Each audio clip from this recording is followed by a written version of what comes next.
Rashad, why you Anyway, didn't hit me up? Rashad? Hey, Rashad. What's up, Rashad? Thank you, Rashad. brother, I love you, brother. Trump lit What's in up, it, Rashad? yeah. What it do, boy? Hey, Rashad. Yeah. What's up? Welcome back to the channel. My name is Rashad Milligan. If you're new to the channel, this is the road to 10K subs. Without further ado, man, let's get into it. I think the first thing I want to do, man, before I get into the rest of the stream, is just look at my bracket. I know about the whole Iowa State thing, Iowa State losing, but I haven't just looked at my bracket since the tournament started. So let me do that right now. All right, pulling up ESPN. Okay, here we go. Where are you at? Women's bracket challenge. Let's see. Okay. All right. 61%. Oh man. that's 2026. All right. So I got UConn right. Iowa State wrong. Dang. Maryland right. North Carolina, UNC right. Notre Dame right. Ohio State right. Illinois right. Vandy right. South Carolina right. Clemson right. I picked who I picked. Oh, I picked Colorado State. Dang, it was a 3-point game too. Hey, that was a good upset pick, but not good enough, man. They lost. Oklahoma won. Washington won. TCU won. Virginia beat UGA. Dang, UGA. Iowa did win. Okay, Michigan won. NC State won. Louisville won. Alabama won. I picked Miami, Ohio. Wow, that was really bad pick. Kentucky won. Oregon won. Texas won. LSU won. Texas Tech won. Duke won. Baylor won. Minnesota won. Ole Miss won. I picked Princeton, Oklahoma State. Dang, they won by 14 too. And then UCLA. So it was really just two bad picks. For real. I say, oh, Miami, Ohio. That was pretty bad because they lost by 18. It wasn't even close.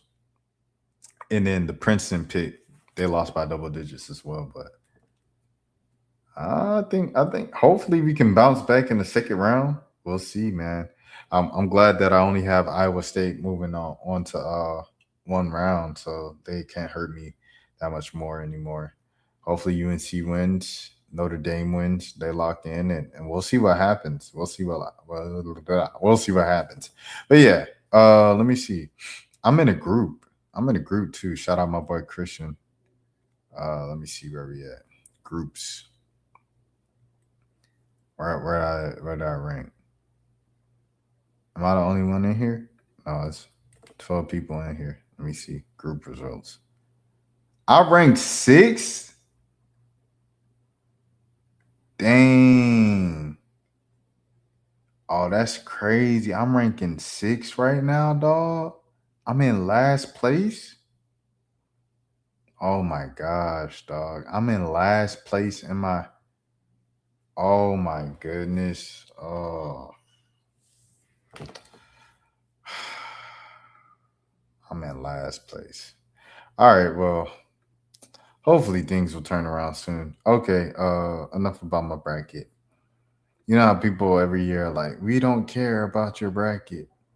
But you be caring about your bracket, like your own individual bracket, Anyways, okay, I'm scrolling down to the day because I got so much other stuff that I didn't do. All right, cool. Let's start off here, man. Remember the Tuskegee coach, the Tuskegee basketball coach, that he got arrested and he got escorted off the court at Morehouse. He's now suing Morehouse College for $1 million. Shout out to HBCU Game Day.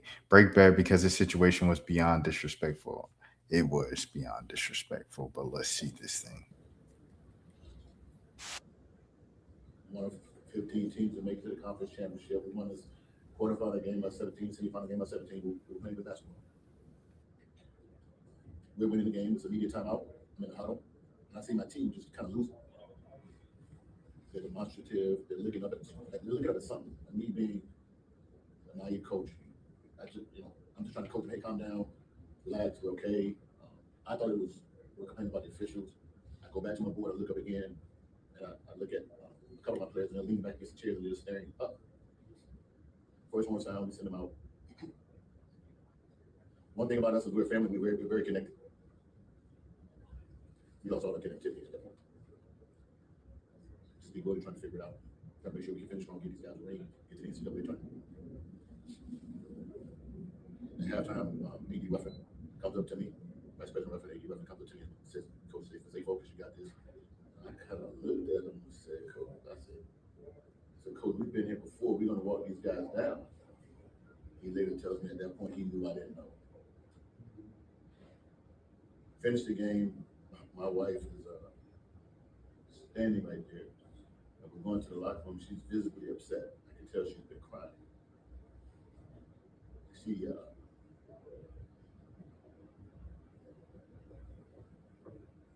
kind of explains to me, like, let's get our team, let's get on the bus, let's go home. I'm like, what's going on? She said, you're not doing any interviews. I already told her, I said, what's happening? She told me what happened. I didn't register. And then she showed me the video of ESPN playing on the Jumbotron, what we just saw on the screen. I couldn't believe it. So he's saying that ESPN played the footage of they played the footage of him getting arrested. Oh, during the tournament. I see my team just kind of losing. Oh.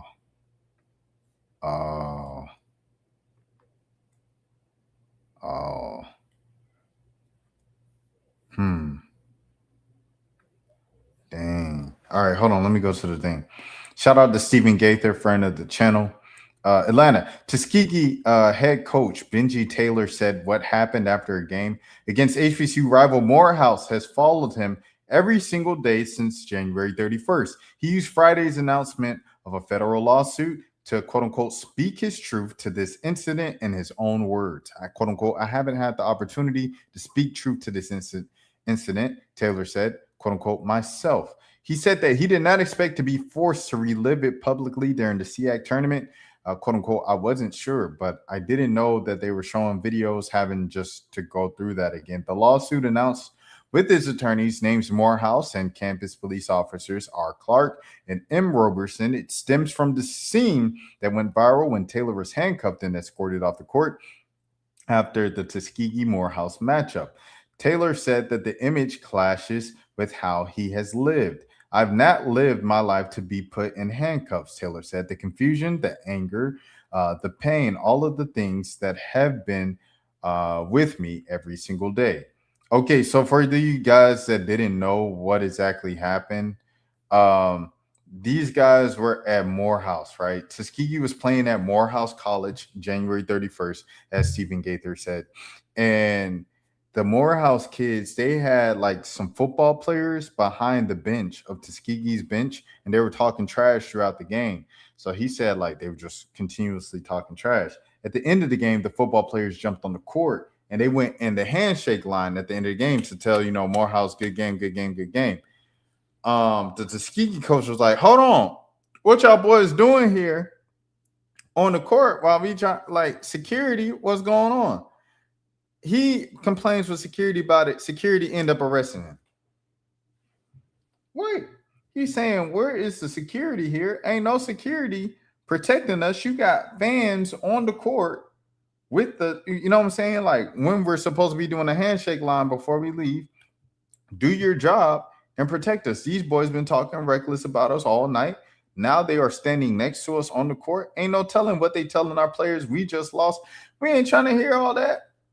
Do your job, security. Make sure these players aren't in the layup line or on the court until we are off the court. I think that's a fair thing to ask. It ain't no upset win. They ain't stormed the court. It's a regular season conference win, right? They hopped on the court and they just jumped in the layup in the handshake line. Where is the protection? I don't feel protected here. I don't feel safe here. I go to you and tell you to do your job and you arrest me. You put me in handcuffs. I wasn't actually booked. What happened was they put him in handcuffs and they escorted him off the court. And once he was in the back in the hallway, they detained him. Like, well, they didn't detain him. They let him go. They took off the handcuffs and they let him go. But you know what I'm saying? Like, what's going on here, man? What's going on? I don't. The whole thing was weird, bro. And the fact that they replayed it, and I don't know. I felt like it's embarrassing enough to like want to go through a lawsuit. Now the 1 mil is like, hey, his counsel is like, hey, we going for 1 mil. Even if you only want just a couple hundred, you got to pay me, you got to pay them, and they probably going to negotiate us down. So let's go for 1 mil, man. M. Hey, best of luck to him in this legal endeavor. We'll see what happens. All right, let's keep it moving, man. Florida bill to ban marrying first cousins fails to pass. Huh? Gefilte fish in WFLA. Shout out to Ashley Suter. She wrote this story, or Sutter. Tampa, Florida. The Florida bill to ban marrying a first cousin failed to pass in the Florida Senate. Legislators failed to pass House Bill 733, which stated that after July 1st, 2026, incest marriage would not be recognized for any purpose in the state of Florida. The bill stated that a man may not marry any woman to whom he has related by linear consanguinity, or his sister, aunt, or niece. That's crazy. A woman cannot marry a man with whom she's related to by a linear consanguinity, her brother, uncle, or nephew.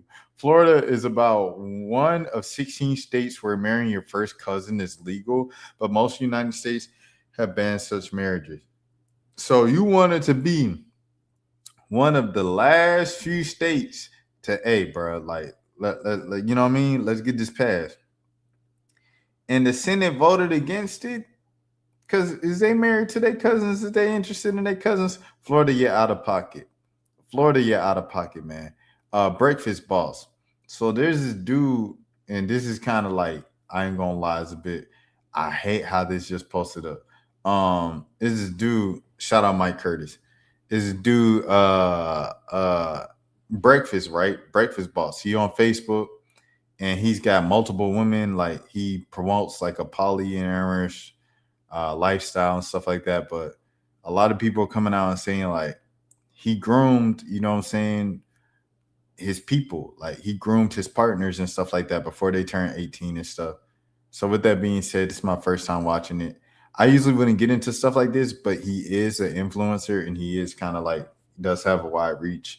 And it's like, dang, if there is something truly wrong, then you know what I mean, like that should be told, like, right? So with that being said, here's the first video of Breakfast Boss. Little dog's going crazy. Sit up. Yeah. Comment. This little photo shoot. Come here. A little photo shoot. I was the cameraman. You know what I mean? Videographer, photographer. You feel me? By day, big breakfast by night. You know. Okay, so you guys see like how he's talking to them and stuff like that. But I'm trying to see the exposed part. Okay, she was obviously irritated that he was recording, and you can hear it in his voice. He got mad because she didn't snap into character for the camera. Of course, she just laughed it off because she knew he would get mad. Okay. You feel me? By day, big breakfast by night. You know what's going on. Why are you staring at me like that? I was not even looking at you. Oh, you got glasses on, make it look like you're staring. That's prescription? No. When I get back, yeah, just know. Needs that. I just take a bottle of water. Be careful, girl. We need them. Be careful, girl. We need them. First I thought it said rump. Hey, I appreciate you. wait, you Okay. have one right there. So we see the stuff that happened, but I'm trying to see the age stuff. Because this is just pointing out exactly, the uncomfort nature of his videos, but we need to see the age stuff. Always telling her to sit up like he's her father. I gotta reshare, I gotta reshare, I gotta reshare, I gotta reshare, I gotta reshare, I gotta reshare, reshare. All right, hold on. All right, cool. What's the one? Nanny. Oh, here it is. Part one of the girls saying they used to be one of his wifeys. They exposed the whole operation. Okay, take this with a grain of salt. It is an ex, but it is a witness. Alleged. We'll see. Hi, y'all. Here is the story time of the poly relationship that I was in that I left. So when I first met them, I met him over Instagram. I seen it pop up on my For You page, and all I did was like it, and then I reposted it. And he commented under my post saying it could be all so simple. Is literally what he said under my comments. And then he texted me talking about some, can you join? I want you to come over, this, that, and the third. And he specifically said it was just a relationship thing. He didn't tell me that he was going to pimp me out, make me go to the club, and literally take my money from me. So I went in, I got to know the two girls, which was Gabby and Harlem. Harlem just turned 18, okay? She just turned 18, so that's a baby, okay? That is a baby. Oh, nah. That's one thing I did not like, in my opinion. That she's a little ass girl. She just hit 18. When I came in there, we had to clean the kitchen, we had to cook for him, and we had to make sure all our stuff was cleaned up. And we literally had to cook and clean. And if we didn't, he would get an attitude if there was something in the sink, like we were kids. Shout out to yeah, that's crazy. Hold on. It's more. That's just part one. They said part 3 of another girl saying it. Okay.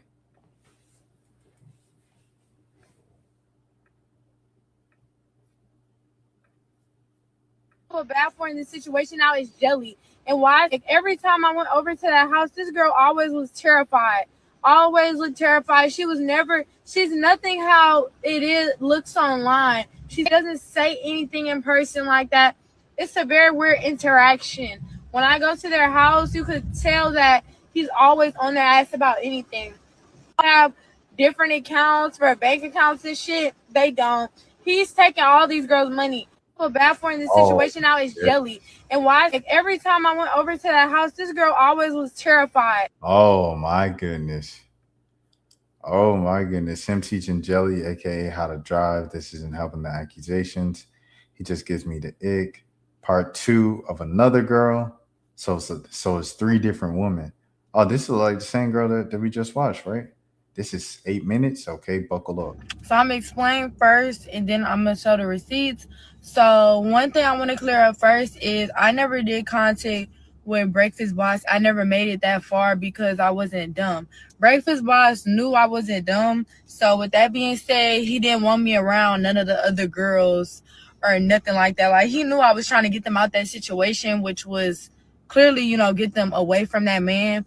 And he didn't like how I wasn't dumb or anything or gullible like everybody else. So for one, Mia, when I was trying to get her out of the situation, he then blocked Mia from every social media platform I have with her, took her phone, and wasn't letting her work with me no more. So when we finally did get her out of the situation and away from the club and everything, she did escape, and he didn't like that. He was threatening her and all type of shit. So I'm finna show y'all the messages of whenever he was asking me for money. And he would get mad because I didn't give him my money. So then that's when he blocked me, and he was like telling all the girls, including Harlem, Gabby, and Mia, to block me. So they, listen because they're a little slow, excluding Harlem because she's a child, but everybody else listened to him. And yeah, I'm finna show y'all the messages. Okay, so this is the first message right here. He says, "Jai, I don't like reminding you to break bread." That was the first message because I didn't give him none of my money. And he was upset I didn't give him my money. So I was like, yeah, I had put right here. I'm like, okay, I'm going to give you some of the money. And I didn't give him the money. This was the first time he asked. And then this right here are messages of him basically trying to get me to do content with him, Gabby, Mia, and Harlem. Or whatever y'all want to call her. The name y'all keep calling her. I didn't forgot the damn name. But he was trying to get me to do content with them. And I was like, oh, yeah, I'm going to decide. Never did it. I was, like I said, I'm not gullible and I'm not dumb. So I didn't do that. But the minute I was, you know, connecting the dots here and there, that's when I'm like, yeah, no, I got to get away from this man. And then this was the last day we ever was in contact. This was, again, y'all could see it was 2 different days. He asked me again, did you leave any money? And I didn't respond because I was not giving him none of my money. Like, why would I give you money? As y'all could see, y'all could read up here too. It says give them the money. I didn't give them no money. He questioned me and I didn't respond. So then he blocked me. Mm-hmm. And then right here, I was saying delete this video of me because he had a video of me and Mia basically in the room that always has the camera. He had a video of us like half naked in there when we was changing one day talking. And I was like, is he gonna let you work? And he was trying to expose us, or I don't know what he was trying to do, but more of the story, this man is pimping these girls out. Well, okay, so there you have it. You've heard it from the woman there. This was his response. All right, let's see. Stop before the stop sign for me. Got my bad. Yeah, my bad. I saw you there, and yeah, I was like, man, don't want to. I stopped. I stopped, but I was like, maybe. You were 5 feet in from what? I'm sorry about that. You have proof of insurance? Yeah, I do. I'm just back there having a meeting. No, my computer was spazzing out. Oh, you give me a warning? I appreciate it. It's just a warning. What kind of content you create? You probably know me, man. We do lifestyle content. This man said you probably know me. My page right here. So I'm in a poly family, so we shoot just literally our day to day. Everything. Okay. Yeah. So we go to the gym, you know, we hang out. Okay. So yeah, but we do that, but we travel all over the country. We just got back from New Orleans.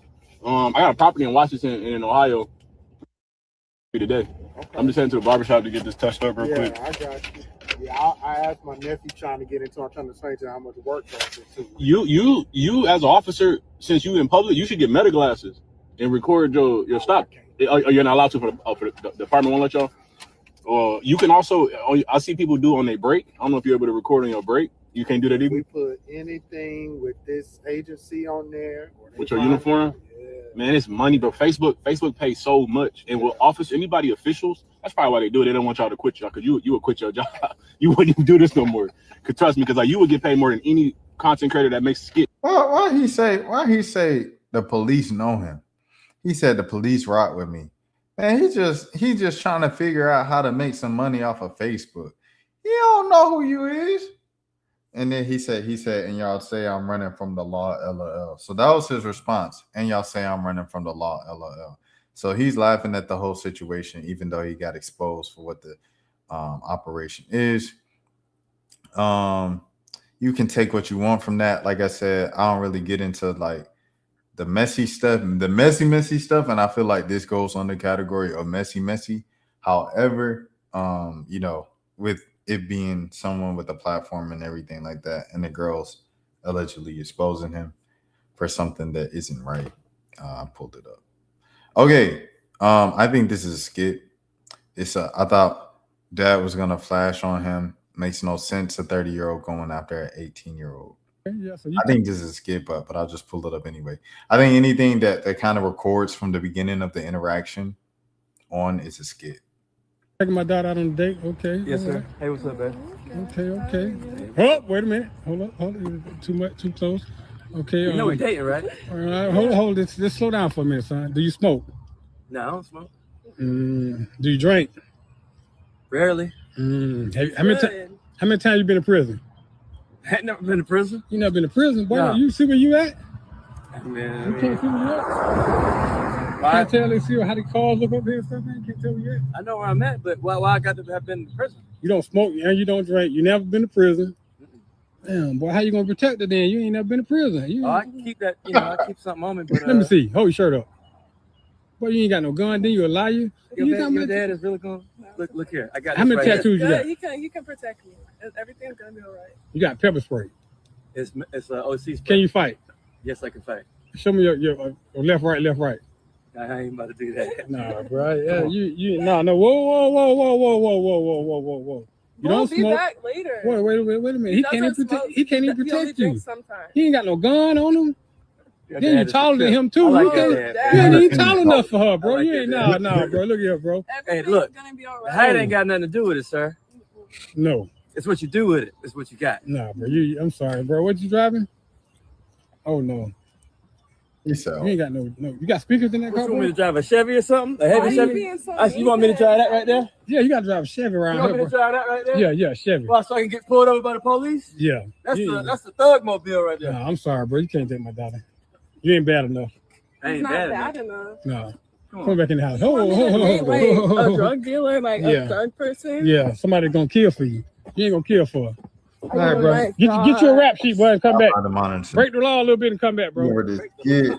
Was the daddy wrong? It's a skit, bro. I can't believe I even copied and pasted that Facebook. Oh my goodness. All right, Jason Earls.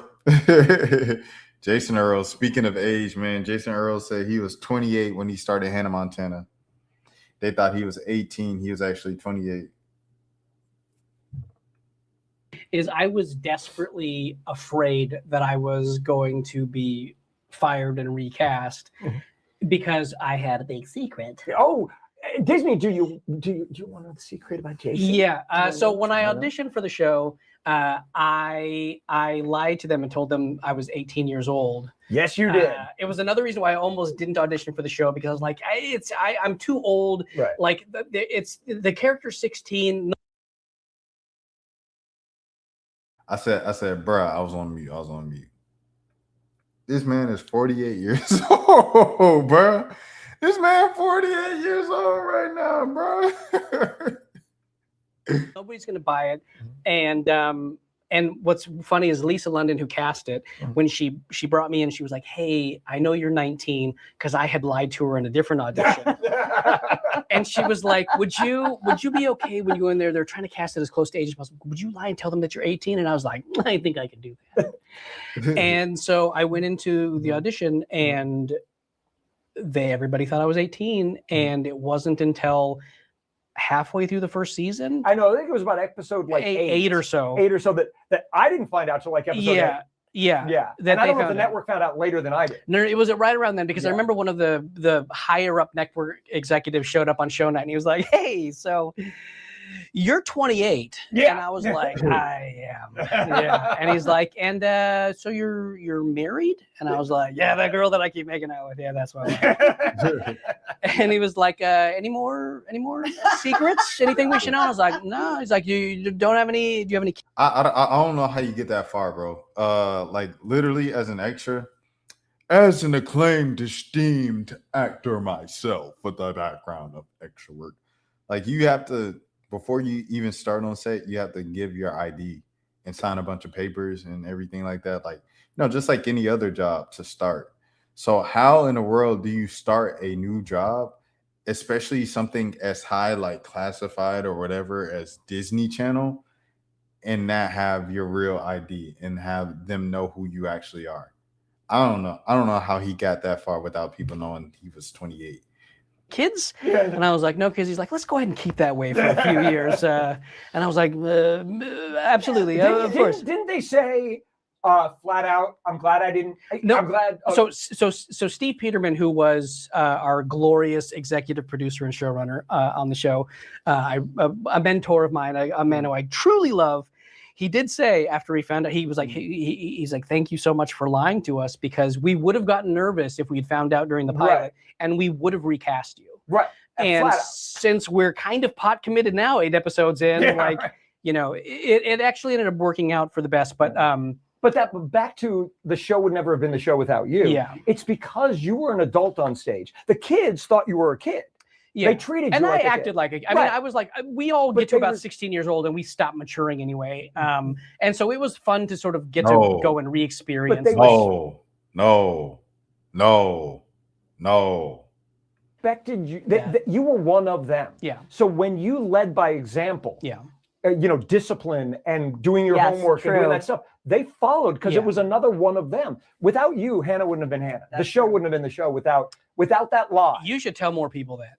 That would be. We're telling the world. Telling everybody now. Doug and I would like to say, Hannah Montana would not have been Hannah Montana without Jason Ross. Clip that. Clip that. Okay. So we're gonna. He said, clip that, like he didn't know that was the most nuclear part of it. Dodger games and have a beer, and people would look at you. I remember going to dinner with my wife at the time, and people coming up and saying, "You must be so proud of your son." Yeah. And I was like, "Well, all right, sex is off the table tonight. Thank you. I appreciate that." Yeah, this is crazy, bro. Hey, shout out to Hannah Montana, man. Hey, watch my Hannah Montana video. I have a Hannah Montana video on the channel. I'm gonna pull it up right now, so you guys know like what to look up. I'll put it at the end of the video too. But yeah, man, hold on. Hannah Montana. Yeah, y'all watch my Hannah Montana video, bro. There it is. Hannah Montana and the most important song ever. I released it on Christmas Day. I finished it on Christmas Day at 5 a.m. I had just an urge to do it at 2 a.m. that night or that morning. And yeah, I really rock with it. So please watch it. Yeah, it's some of my favorite videos for sure. Okay, Jason Earls and John Cena. You're gonna read that book, and you're gonna read it now. They were both. Wait, hold on. They were both what? How old? They were both 34 here. Oh, that's crazy. He was 34 on Hannah Montana. Ow! But reading hurts. Not as much as this. You see, reading is a joy.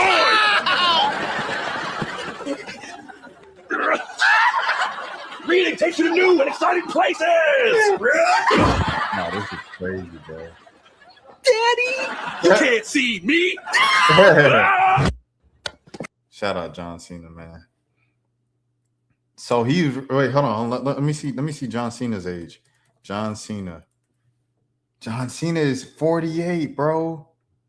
Bro, they really just. Oh, that's crazy.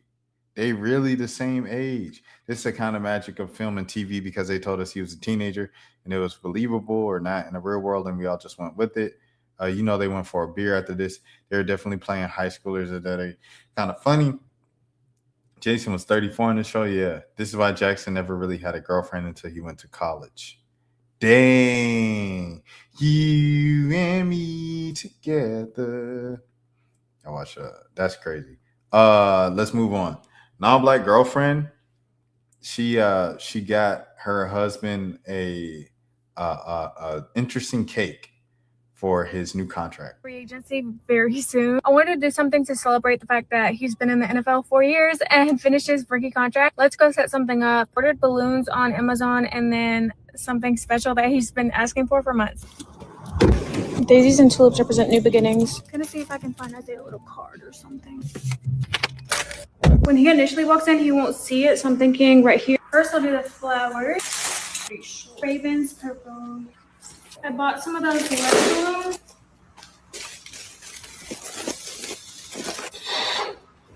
I put my jersey on.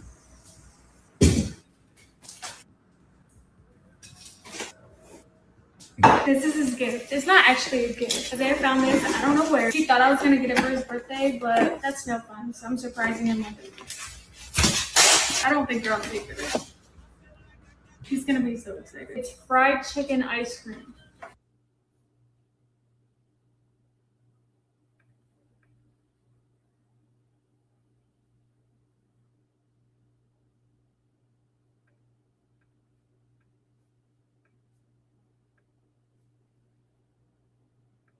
This is it. Can't take the ice cream serious. It's in God's hands. Just thankful, grateful, and especially proud.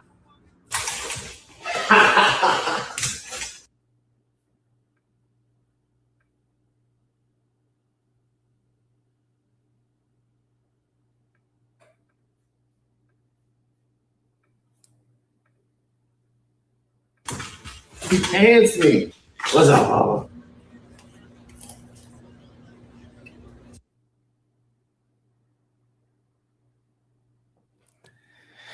And the caption was, I promise he asked for it. ... Don't cancel me.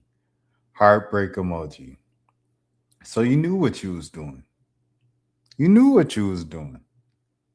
And you still went out, recorded the whole thing, and posted it. You know when some people say everything don't need to be content? Y'all could have kept this in between both of y'all. Y'all could have kept this in between the both of y'all. Hold on. Let me see if I can find the clip. Let me see if I can find the clip. Man. Y'all could have kept this in between both of y'all, man. Hold on, where we at with it, man? Y'all could have kept this in between the both of y'all and just had a nice cheat day meals. Fried chicken. No. Chicken fried steak. No. And mashed potatoes. Mexican food. Look, y'all NFL players, what Ye say? And it's ironic it came from Ye, because what did Ye ultimately fulfill? He fulfilled the prophecy of his own fate with Gold Digger. And when he get on, he leave y'all forward. Come on, man. Y'all keep stepping out. And love is love. Love is love. 100%. Love who you love. Amen. But y'all boys, it looks crazy. It looks crazy, gang. Hold on, let me see. My husband is hitting free agency very soon. I wanted to do something to celebrate the You gotta. I don't know how to drag into it. fact that he's been in the. But that it looks crazy, gang. What's my favorite cheat day meal? Fried chicken. It looks crazy, gang. Come on, man. That's all I'm saying. I'm only saying what I'm saying. Dwight Howard body cam footage. Where are we at? Dwight Howard body cam footage. What's going on? What's going on is my husband, Okay. whenever he gets upset, he locks me out the gate. Okay. Last night he lost custody of his daughter, not my daughter. Him and the daughter's mom, his baby's mom, have been in a 2-year ugly custody battle. The mom lives in Florida. He won custody, but she just won her back. So you guys were here last night. He took the daughter and everything. He was in an upset super, going ballistic. I did not feel comfortable. He left out. I left out. When I came back, this is his 3rd time doing it. The last time you guys came was like a year ago. And they told him to his face, they said, "This is Miss Howard. I've been here, living here. My address is on his driver's license." They said, "By law, Mr. Howard, you cannot do that." Yeah, I didn't have it in house. They said, "If you do that, don't you know, I could have ran through the thing by law, but I don't want to do that because where's your car at? I Ubered here. Okay. My car is right here because last night it's a pink I-8 sitting over there. That's my car. The what? My car's inside of here. Okay. But how crazy and erratic you act when you not you guys, but when CBS took his child, he was taking all that on me. And I'm like, I get you mad. Why didn't you say nothing to them and tell them she was lying? I'm like, I don't say that because she ain't lying. I can't incriminate myself. So I walked away. And as soon as they left, he came in the room and said, "Why didn't you say it?" I said, "Hey, I'm starting to get scared with all this. I've been with you for 15 months. Your daughter's 15. I can't lie to the police." And he said, "Fine, then. Fine, I'm gonna show you." He took my stepson to him. He left out. Make a long story short, when he didn't return, a black guy pulled up in the house in a black truck, parked right where that white car is that's doing our pressure washing, got out the car and he's just sitting on the car. So I'm looking, I'm like, I never seen this dude a day in my life. I called my mom. I'm like, "Mom, this dude is sitting out here for 30 minutes. She said, get in an Uber and come to my house." I got Uber, came to her house. You canceled the Came 30 back, minutes. he changed the gate on me. Your wife wants to get in the house and she can't because you locked her out. Okay. I got 2 minutes here. And I'll Is there any way she can get in? Yeah. That's a simple question. No, go ahead. Huh? And by the way, Hold on. what's a penny if you lie before you? So lie if you want to. Hold on. That type of person. So tell me, how do you know this situation? We're just here doing pressure washing. My daughter's mom asked me time for the last year to get her daughter. So who has custody? You still have custody? Okay. All right. So what is happening is they have teamed up. Who has? She has in your He said ex-wife or the baby mother or whatever. The baby mom. Okay. They're upset about money. So they want to destroy my kids and my reputation. I didn't even want you to do this, but I got to let you know. I'm going to officially retire from basketball. And I was having a ceremony in a couple of days. We're supposed to do it tomorrow. She knows me. So she can do anything to ruffle my feathers, stop my stuff. She can do it. Last night we asked the cops to do something about her being here because she's going to keep antagonizing me. And I know the rules. I know what's going on. And I'm cool with that. But this is my place. I've been here for 9-10 years. We just got married. She left the first 6 months because she was trying to get some money with it. Everybody telling me to do the right thing. What is the right thing, Mr. Howard? The right thing was to stay married or stay with somebody. Okay. And so I tried that. You know what I'm saying? Forgiveness, whatever you want to call it. Brought it back in. The exact time when I brought it up in to the time she started going crazy was a full year. As soon as the year hit, she just went. And so there's also been instances where she's jealous of my animals. I had Of your what? My animals. Well, these dogs? I had another Malinois. Okay. That was killed under her watch. A couple of days before the dog died, she told me, I got something for you. That she said it in a way like, I'm going to do something to you. I got something for you. And You killed your dog? You can't prove it. I'm not implying or saying that she killed my dog, but I would say that she was negligent because she was watching my animals when she said that the dogs got out the gate. Now, as y'all can see, that this gate is pretty big and strong. Right. There's no way these dogs can get out no matter what they do unless somebody open the gate. Pushes it open. Okay. All right. That's odd. Yeah. All right. At the end of the day. I'm afraid for my son. He's not safe around her. Something has to be done. Okay. Like, please. Well, tell me what you think you want done. To be here, she's trying to antagonize me. This is why she called you guys to come here. So she was not locked out the house. She was in there. She just yelled at me. She just walked outside. Yeah, What's down, Dan? What's down, Dan? That's crazy, bro. That's crazy, dog. Like I said, bro. Like I said, man.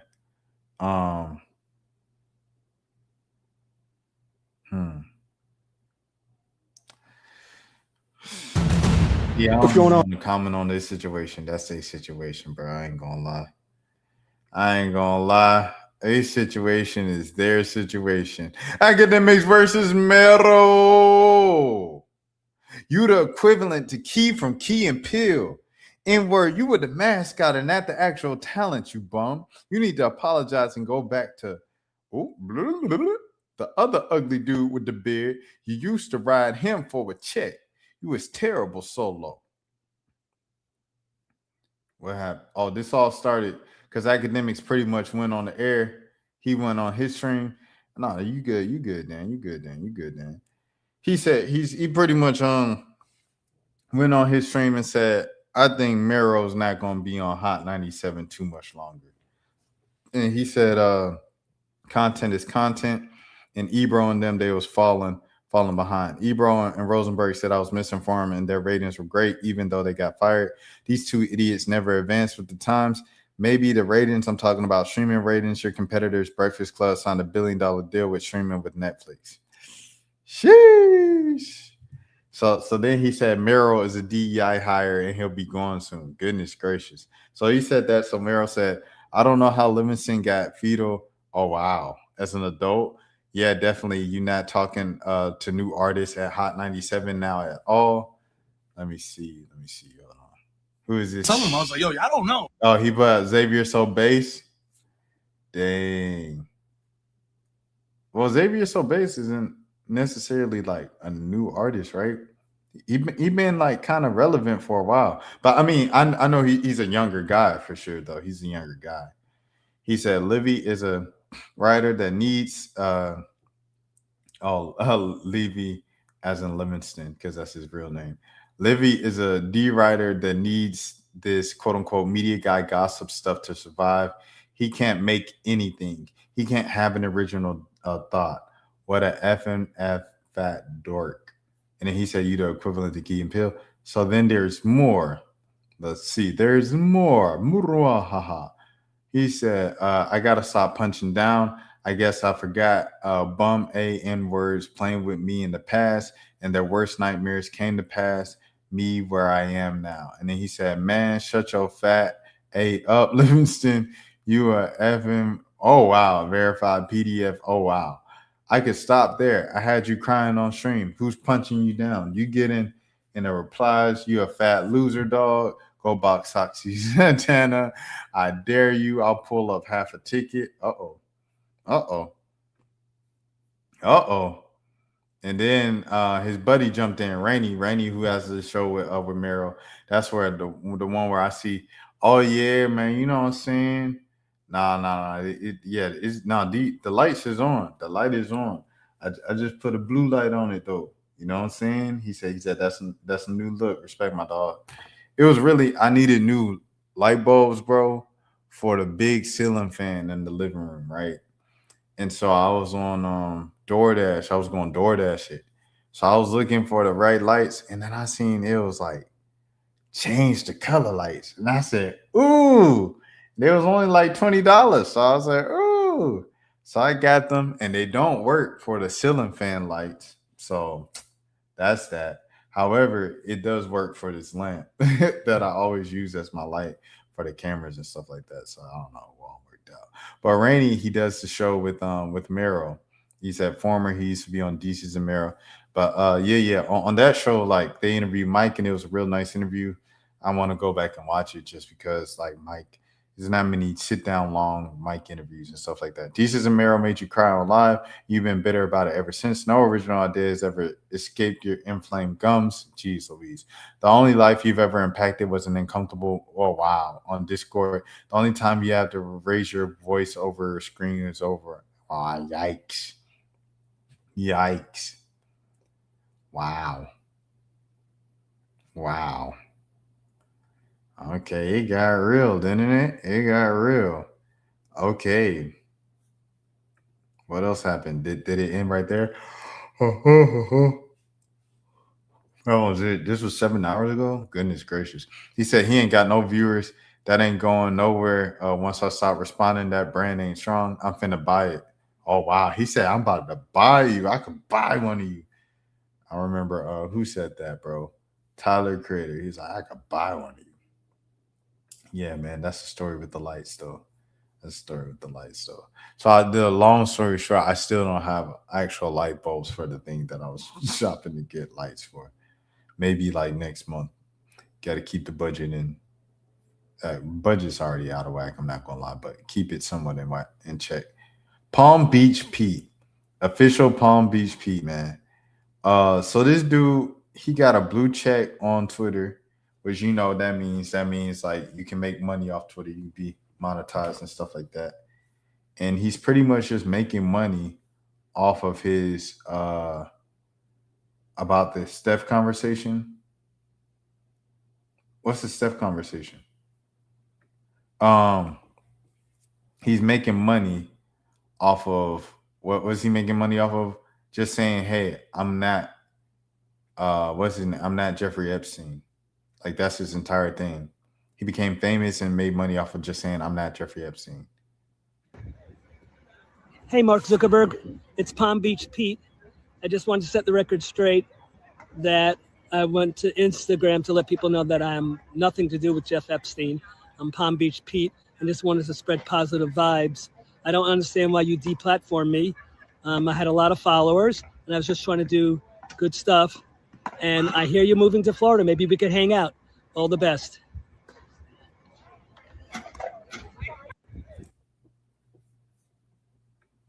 So this is Good morning, everybody. Palm Beach Pete from sunny Florida. Not a cloud in the sky. I'm off to play some tennis.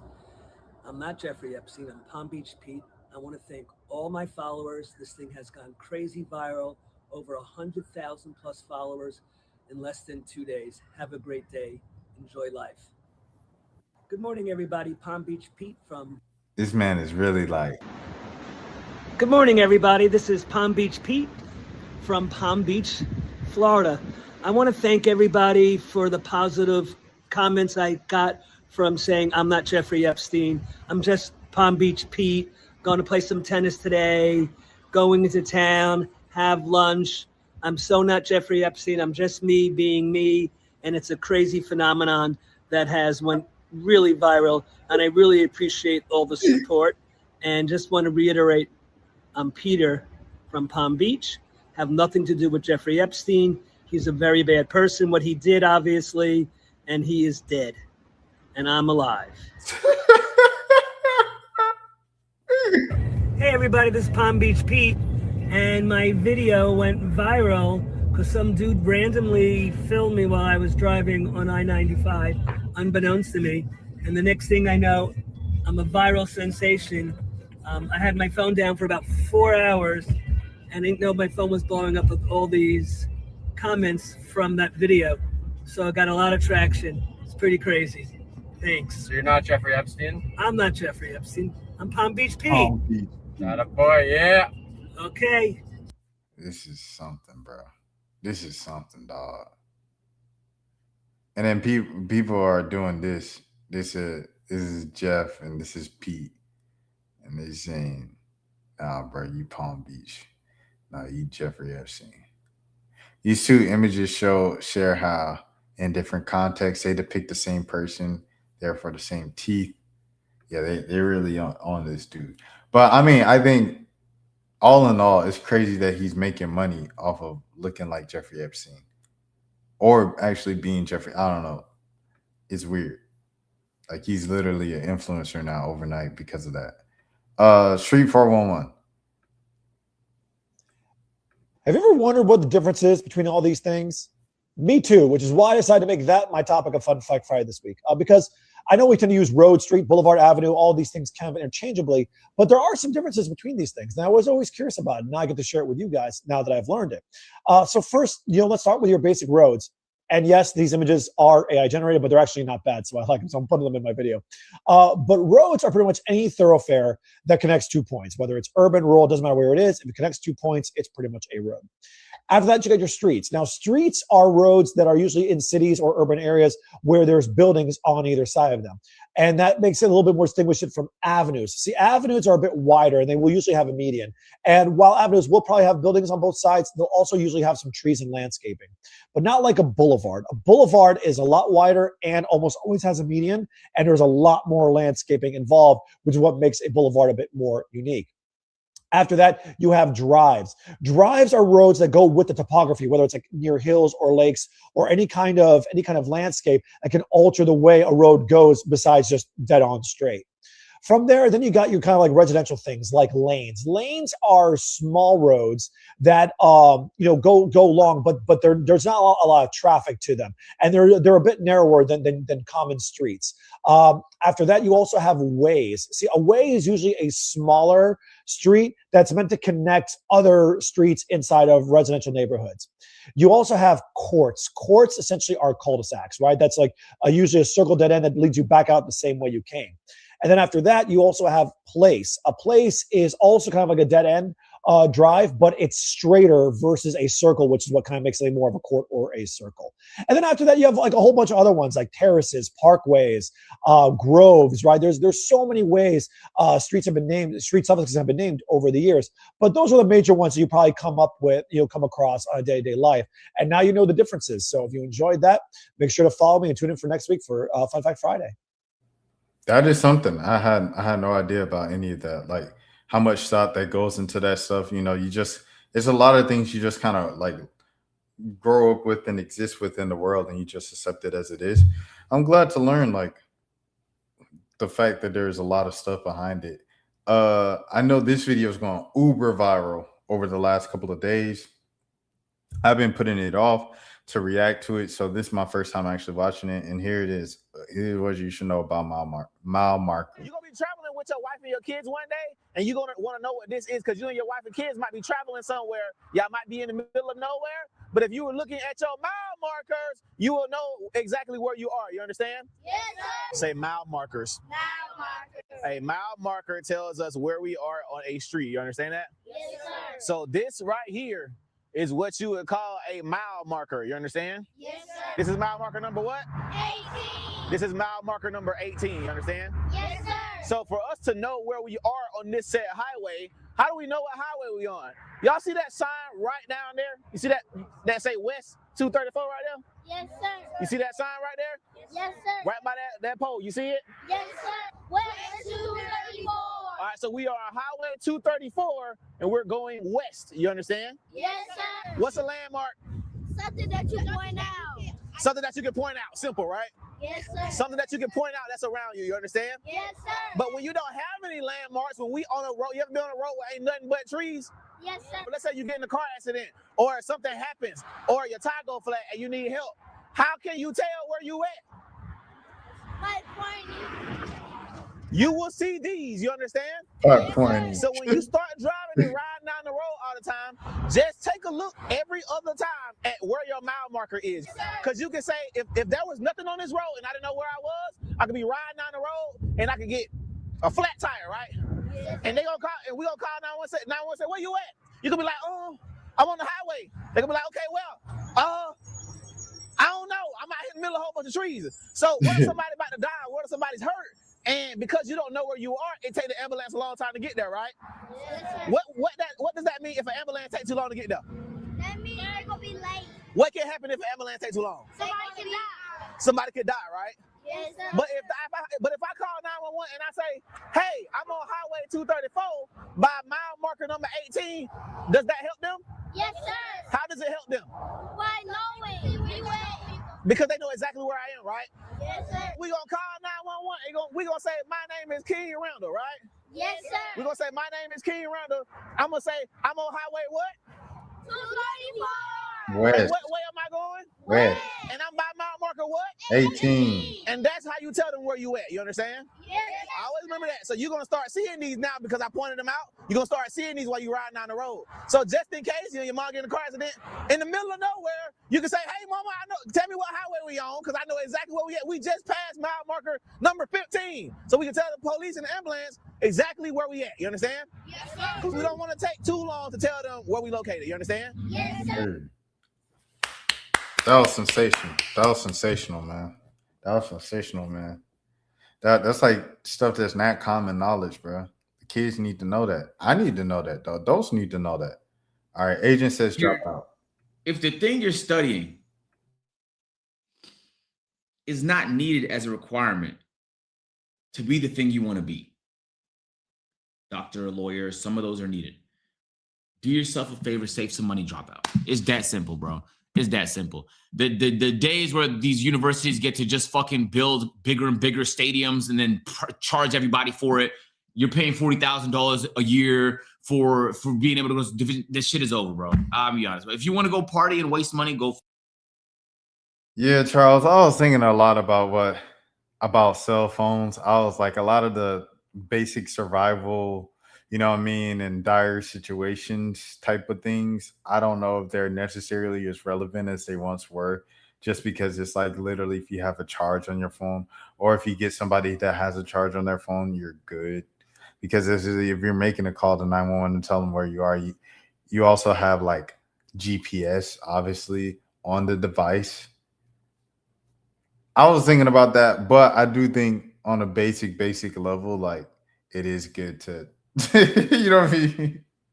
To know that. I don't think people should listen to streamers when it comes to like career advice. Unless they're talking about content or media or something in the creative space. If it's something, but like anything outside of creatives, like what if you need to go to trade school to learn this? What if you need to go to so-and-so school to learn this, bro? And like he said, like as doctors and lawyers, you need it. But there are probably a bunch of other like things that I give you example. Journalism. So I'm in a creative space, right? I have a degree in a Bachelor of Arts for journalism. And just going to school and being trained journalism and bumping my head throughout college, I know like a lot of the protocol and stuff like that. So even though I felt like class was a waste of time and I got the most learning from student media, working at the student newspaper, working at the student TV station, and doing internships and working for free and freelancing at other places, that's why I learned bumping my head in the real world. At the same time, like, I guess I would give school my introduction to mass media class, 1000 over in Valdosta State. Shouts out to my professor over there. I forgot his name, but salute to him. That's why I learned a lot of the basics of journalism. And a lot of people don't know those basics. And then you end up with someone like Tasha K, who gets sued for every dime that she has ever owned or will ever breathe or will ever consume, and then you have to move to Africa because you don't know that you can't just say false things about people. It's called libel. It's called the law. But I learned that my freshman year, first semester, Mass Media 1000 over in Valdosta State. So it's like, even though school and I felt like classes were like kind of a waste of time for me, the older I got in school and I got the more, you know what I'm saying, from the real world, school still taught me something, bro. Like, there's a reason why it exists. For money, but don't think you're making progress in life. You're not. I promise you're not making progress in life. Oh, that time has passed, bro. That time has passed. Honestly, when I was in university, that time was about passing. Nowadays, say goodbye, bro. Say goodbye. Get yourself a trade, or if your job need the shit, that's it, bro. But I just realized how useless the shit was yesterday. I just wanted to share that with y'all, man. If you're in school for business, drop out. If you're in school for anything art related at all, anything creative in any way whatsoever, film, drawing shit, some sort of cinema, photography, drop out. If you're in school for some sort of writing, drop out. If you're in school for some sort of drama, drop out. If you're in school for anything in the humanities. And then also taking like film classes, it taught me like how to watch film. Like, I don't know if you just have that naturally, or unless you just watch a bunch of YouTube videos where they break it down and you just go to the YouTube professor and YouTube university. But I don't know. I feel like I learned a lot in class as well, in film class.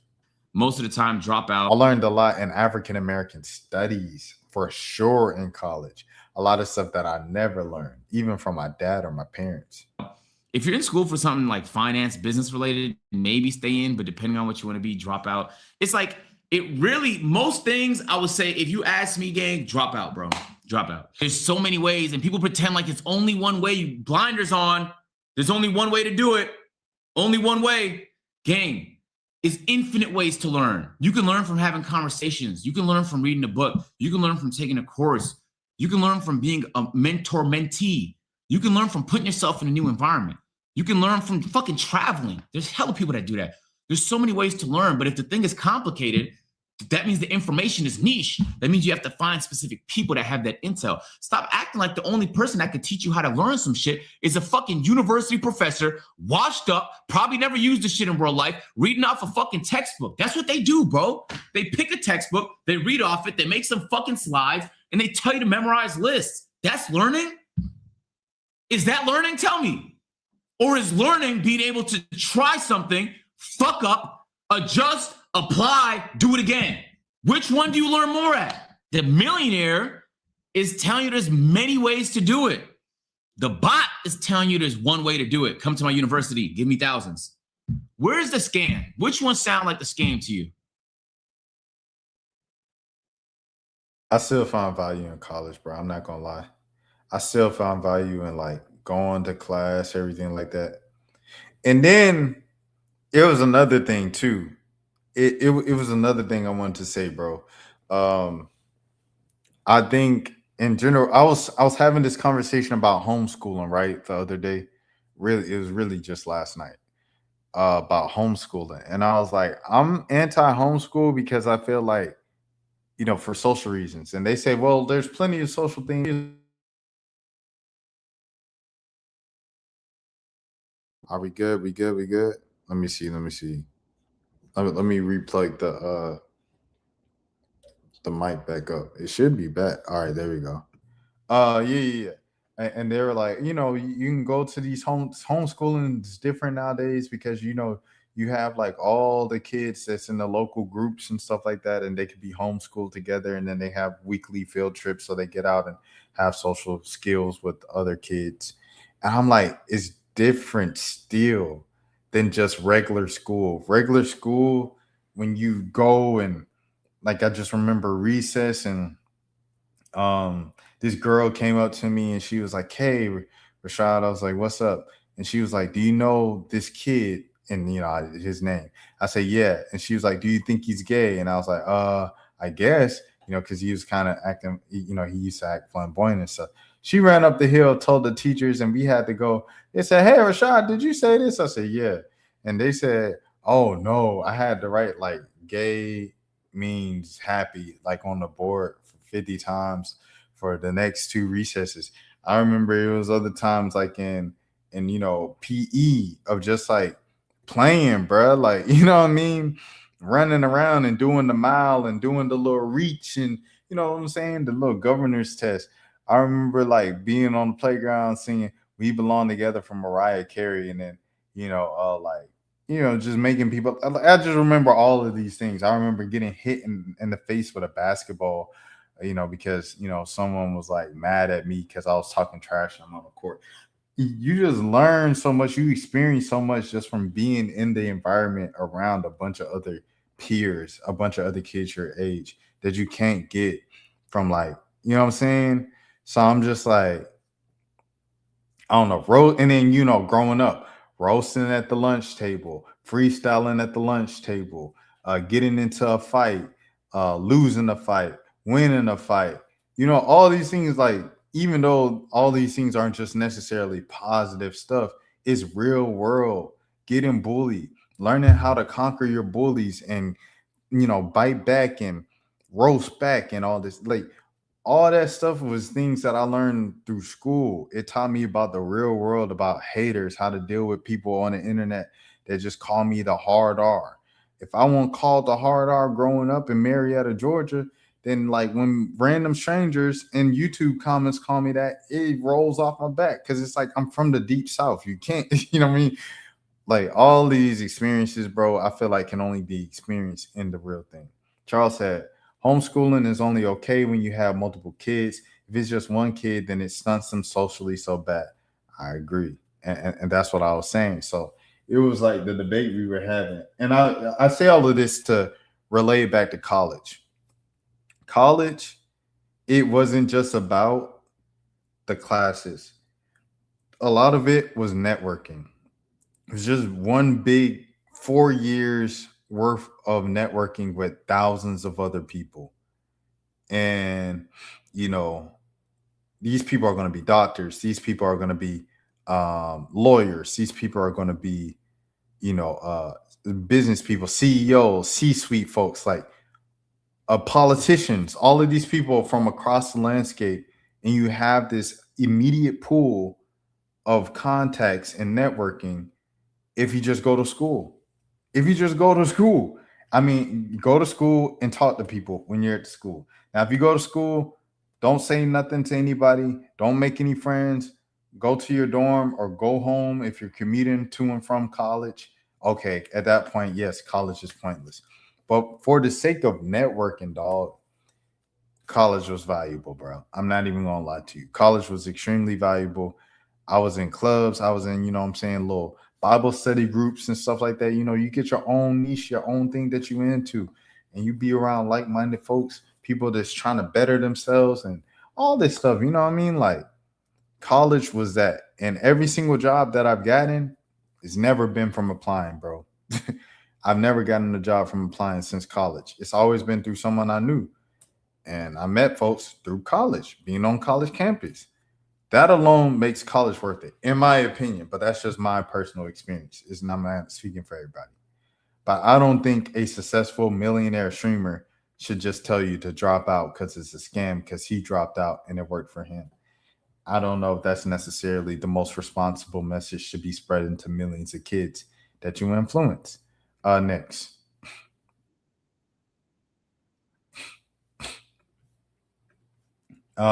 Next is Plight Boy Max saying 800 million. All right, here we go. Meet you, bro. Yeah. How much likes to be on the stream? How many likes? Yeah. 800 Oh, that. million. But wait, are you letting me win? Don't let me win. Be hard on me. Don't let me win. He's being one bill. I'm just tired. What she said? He's being nice. He's letting me win. Right, there's too much going on. Huh? How about $1 million? How much? Huh? How about $1 million? 10 mil, you got to stream, gang. 10 mil. 10 mil, you got to stream. All right. Next where we at? 10 million likes is crazy. Blueface. The Blueface and Nathan Ross thing. This was huge, bro. This was huge. The Blueface and Aiden Ross thing. So apparently Blueface didn't get paid and isn't getting paid for his fight. And Blueface, I think, is trying to take Aiden to court for it. So Blueface, if you guys don't know, I reacted to it. You can go to my shorts. Who did he face? He faced Chibu. And Chibu knocked Blueface out of the ring. So Aiden Ross is like, I'm not paying you. And yeah, it's a back and forth thing. I haven't seen the actual clip, so I don't know all the details. It's my first time watching it. Let's go. There's actual contractual obligation that he didn't follow, so he breached. He was supposed to wear a rainbow patch on his shorts. He didn't. And he's going to have to pay $100,000 for that. Breached another confidential, like he can't speak about anything, money, how much he got paid or whatnot. And we asked him to retract his statements, and he didn't. We gave him some time. We didn't want to do it. Now we're going to do it. So, yeah, we tried. We tried working with him and Whack, and they weren't really fucking with it. And they didn't want to work with us. So sucks. But yeah, we tried. I literally wanted to pay him multiple times. You could ask Ack. Every fighter got paid after Brand Risk. Every fighter. Everybody's paid except him. Why? Because you can't go around saying that shit's rigged, and you can't not wear a rainbow patch on your shorts when you contractually sign an obligation. And yeah, you can't talk about how much you're paying or being paid. So yeah, it sucks because he is probably one of the worst people to ever work with when it comes to business ever. Oh, that escalated extremely quickly. All right, so Whack 100, he showed text messages about Aiden Ross in the boxing match, right? And his sexual advances at people. Hate to say it. All right, let me pause this stuff, man. Double entendre. You and I should just kiss and make up. And then he said, bro, I'm owed monies and you think it's funny? It's not. I don't do bad business. But then again, everybody has his day. I've been doing this a long, long time. I ain't them. I would never allow this to happen to anybody on my watch that I ever claimed as a friend ever. He said, please. He said, my guy, I'm not gay. I don't fear no community because I have partners and friends amongst them all. Bro, you know I'm solid. Nobody gonna come to Compton and bless these communities. We got so much stuff to do to save the world. He said, I'm gay. Are you rejecting me because I'm white, Jewish, and gay? Wow. No, I said I'm not gay. You saying we should kiss. I'm letting you know that as a man, I'm not gay. I don't kiss man. And what you don't know is I have many friends and business partners amongst the gay community. That tactic doesn't work with me. Try again. Please take that approach. I don't know. You don't know me very well. I'm a street guy with a transgender reality show. Don't work, bro. To many friends of the part of the community, I have real friends. He said, hey, yo. I mean, it's facts. Girls Club on Tronics. I don't fear none of that. The fact that you would attempt to crazy shows that you worse than the street thug. Trying to use a race and Jewish attacks. Never from me. I have many Jewish friends and all race friends and partners. You tried to go there. And for what? An intentional lie. Bro, call your lawyer right now. Like right now. Now calling nothing. He knows what he's doing. Your lawyer is a bit scared in my opinion.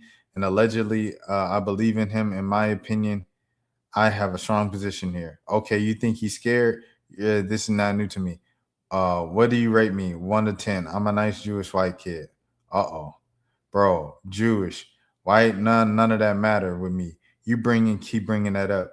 Have I mentioned, why is he telling jokes? They trying to get their money. He's still telling jokes. Have I mentioned being black? No. Why? Because it has nothing to do with it. I'm not a racist. I'm American, period.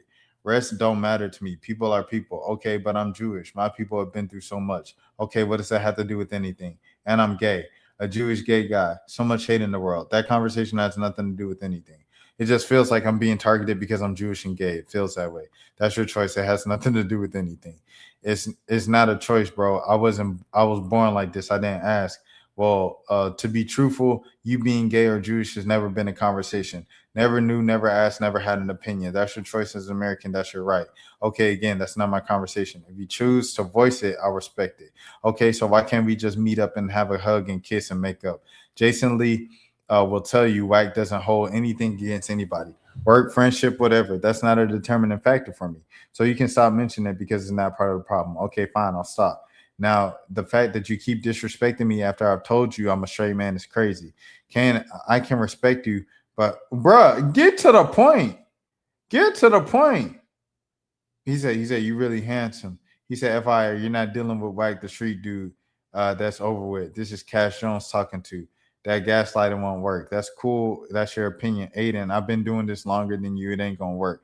Making yourself look crazy right now. No one Wack has done nothing but help you and be a friend to you. Wack, did you record our phone call the other day? Because in Florida, where we were, it is and where I was is very illegal. And I don't give my consent. I just spoke to Donald Trump and he said he got my back. Bro, you in a stream house. I didn't record nothing personally. He said, oh, so somebody else did. Even better. You asked me to record it and answered you. Mike didn't record nothing. I told you not to record. Ha, ha, ha. That's so cute. You don't know how the law works. Oh. I ain't gonna lie. Aiden come across as evil in this, bro. He come across as evil. The truth about Aiden Ross in the boxing match, right? And his sexual advances at people. Hate to say it, but he tried his bully tactics, and I guess he thought we was going to go street, and we kept it corporate. Aiden, nothing in the contract supports what you're talking about. We'll play the long game, but I want you to tell the people on how you tried to use your Jewish ties for whatever reason, as if I had a problem with you being Jewish, and how you continue to make sexual advances at me. Just the other day, after I asked you time and time again, can you please respect that I'm a straight man? You know we got the content. Yeah, we got the content. 9:15, we up. All right, so there it is. There it is. All right. Yeah. I don't know, bro. It's a serious situation and Aiden's just making a joke out of it. I guess that's what happens when you work with like entertainers at the end of the day. All right, so then Aiden tweeted Blueface. Blueface said, looking for a way to not pay is not a good look. Hold on. Let me reshare real quick. This is what Blueface said. He said, looking for a way to not pay is not a good look. I'm going to get mine regardless. And then Aiden said, you're so unintelligent. All you had to do was retract what you said about stuff being rigged and you would have been paid in full. Take some accountability like the grown man you are. You lost. You breached your contract that is signed. That's nobody's fault but you. Do not sign and agree to a contract if you're going to breach out of that's how the law works, dummy. Everyone else got paid out quick. But because you breached, all you had to do was drop the tough guy act, retract what you said about it being rigged, and you would have been paid in full. Because I'm paid in full.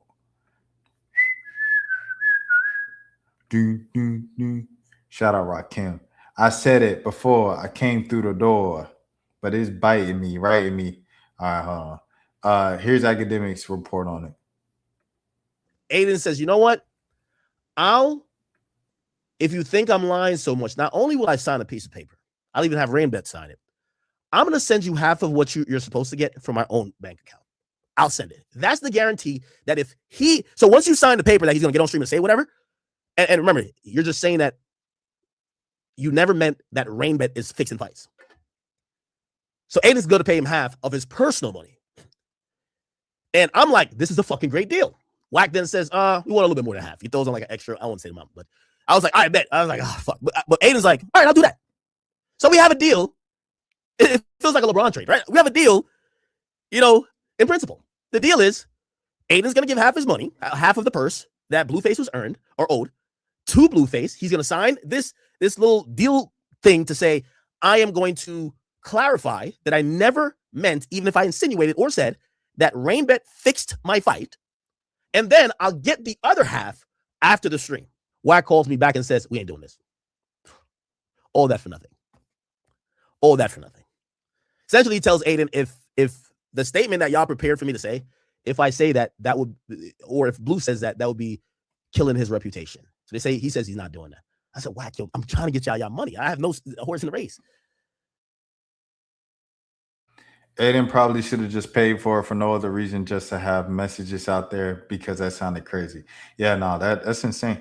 Like I said, like it's a serious, I feel like, kind of situation. You know what I'm saying? They're talking about business, and you up here talking about kiss me, I'm Jewish. And like I said, this ain't nothing against no Jewish community. Like Wax said, I ain't got nothing against the Jews. You know what I mean? Shouts out to the Jews. Shouts out to the blacks. Shouts out to the Hispanics. Shout out to the Latinas. Shout out Bad Bunny. Congratulations once again on the Super Bowl. You know what I mean? It's nothing against anybody. But him doing that is crazy, bro. Like in a serious moment, you trying to make it a joke. It ain't no joke, twin. Ain't no joke, man. On the other end, Blueface saying it was rigged. I ain't gonna lie. If I'm Blueface, the tough guy act or whatever, I'm saying, hey, I apologize for saying it was rigged. I'm getting my money. If you really about your bag, you would have just said, hey, it's not rigged. I'm sorry for saying it's rigged. But if you truly believe it's rigged and this is actually rigged, stand on your morals. Let it be rigged. You're not getting your money back. It's cool. I mean, it's not cool to me, but it might be cool to you. You stood on your morals as a man. Salute. Bruce dropped him off reacting to Ray having his visa expiring. Chat, my visa is 2 years, bro. Yes! Bang! We've been like our visa is 3 years. Fuck. Alright, long story short. Yeah, nigga, pack it up, take it back to Thailand. It's time to learn the English, buddy. Get this nigga an AR-15 and put him in a war. Facts. Okay. Alright, so how long we stay for the This is what happened when you hang around dumb New York niggas. You start talking like what? Facts. stay for? Chat. Yo, Bruce ain't got no chill, bro.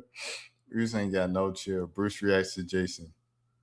PR team. This is why I don't have a PR team. They make you sound retarded. Uh-oh. They tell you All right. Yeah, you could tell he ain't got no PR. the best word to say is significantly, and you just going that bitch spamming it crazy. Like, I don't know. Like, what the fuck? Low key, bro. If it's not in your vocab, don't use it, bro. Dead ass. You just don't got that groove in your brain yet, twin, and it's okay. You just like me, you know. But shit, you have to earn those grooves in your brain. Dead ass. Grooves just don't come, bro. Significantly, I'm gonna make it. That you're vulnerable. Facts. People significant. Significantly, I'm gonna make it. Can we get a definition of significantly in the chat room for all the children that don't know, including me? To do it. Yeah. Okay. PR team. This is why I don't have. Yo, this man Bruce is stupid, bro. Cuff on reacting to the Clover. Clover had a concert tonight in upstate New York, I believe, or some part of New York, Albany, New York. I think that's upstate. And so Cuffin reacted to a clip from it. Yeah. That's why we there. That's why we at Cloverfest.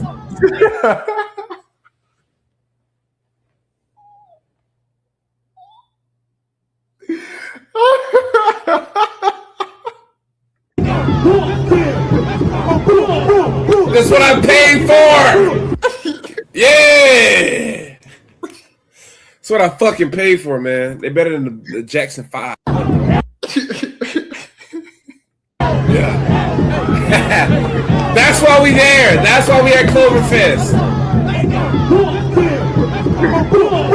That's what I paid for. Yeah. That's what Cuff from stupid, bro. Cuff from stupid. Total meet Speed. Shout out Total. Shout out Speed. Speed, friend of the channel. Yo, Schmidt, I want picture in you, bro. What's up? What's up, bro? Tudo bem? You speak Portuguese, bro? Good, brother. Hey, oh, you're the best, bro. One picture. Eu te amo, mano. Eu te amo too, bro. I love you too, bro. You're the best, bro. Oh my gosh. You're the best, bro. What the fuck, bro? Holy shit, bro. Let me get it, bro. What the fuck? Let me see. Woo! Told her, you the best, bro. You the best, bro.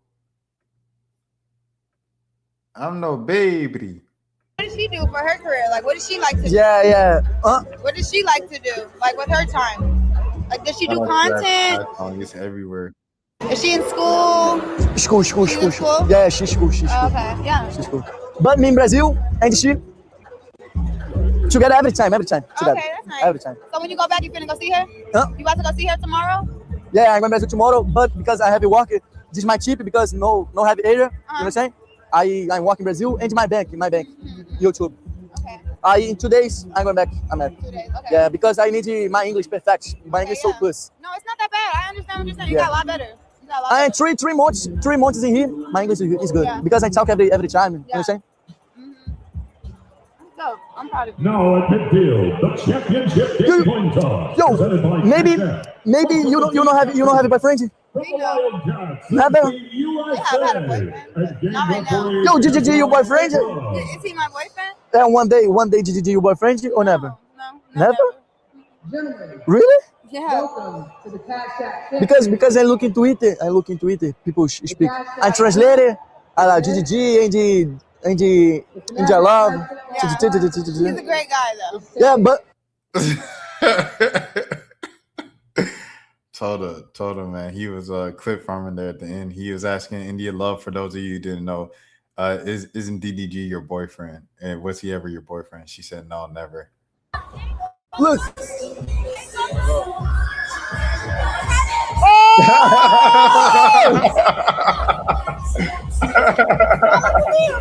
Yeah, só de boa.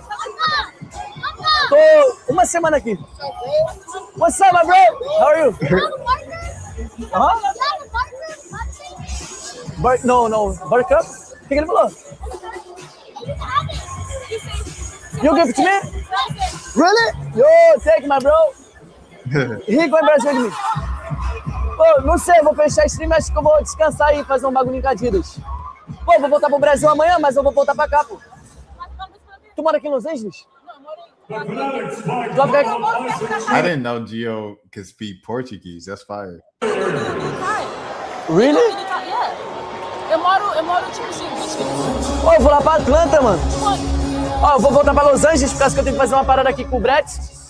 Did people say this in the comments? I didn't know that she could speak Portuguese. Shout out to Gio though. But praise Jesus Christ. Y'all was doing all that little devil worshiping and laughing about it and thinking it's funny. It ain't nothing funny. Praise Jesus Christ. And it's Sunday. There's another one with Toto. Give me a second here. There's another one with Toto. My friends, what you have, I don't have, bro. Because you speak English good. Negro. I'm not speaking English. Negro. I'm Negro too, bitch. I'm from favelas, bitch. I don't give a fuck, bro. What the hell? Come on. No, bro. It's good. Hey. I'm good, bro. Yeah, bro. Understand, bro. Understand, bro. Oh, he got you. You're good. Thank you. Okay, but me and my friends. Okay, to the end. Oh my gosh, bro. Yeah, bro. Why? Why? Because I don't speak English? No, it's yeah, bro. Why, bro? He's actually really. Yeah, bro. It's good, bro. But me and my friends, bro. It's good, bro. You have to look out for his Yeah, bro. But I stay. You understand? You're good, but just understand he's Yeah, actually. bro. Okay. Yo, come on. I ain't never seen Toto turn out like that. I don't give a fuck, bro, because I stay, bro. You understand? Look, Ben. What the fuck, bro? Because I don't speak English.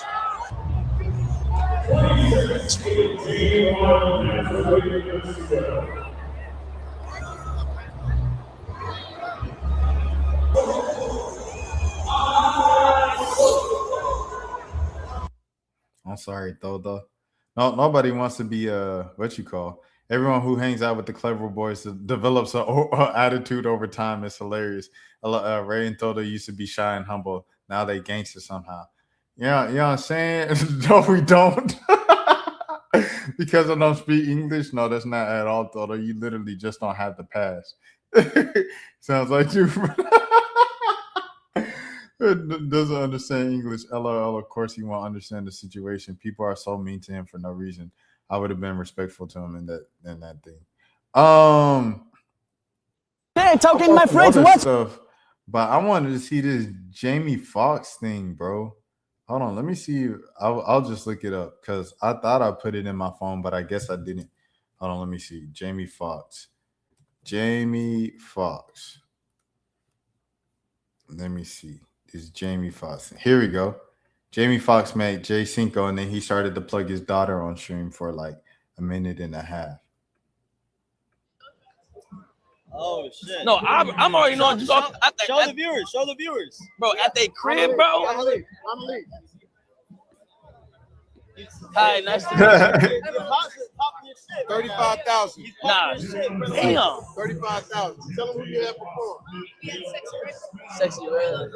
Oh, she DJ his part. Oh, she was Oh, that's fire. I remember that party. Chris Brown, that's fire. Nah, that's fire. That's fire. When I was going to the crib was. Yeah, look. Yeah, the crib party. W Jamie Foxx, bro. Crazy. Annalise Fox. I'm gonna show you that. I'm gonna get to the video. What's that? Yes, the great Jamie Foxx.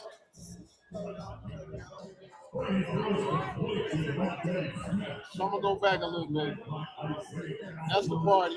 That's fire. That's a party. He got that at his crib.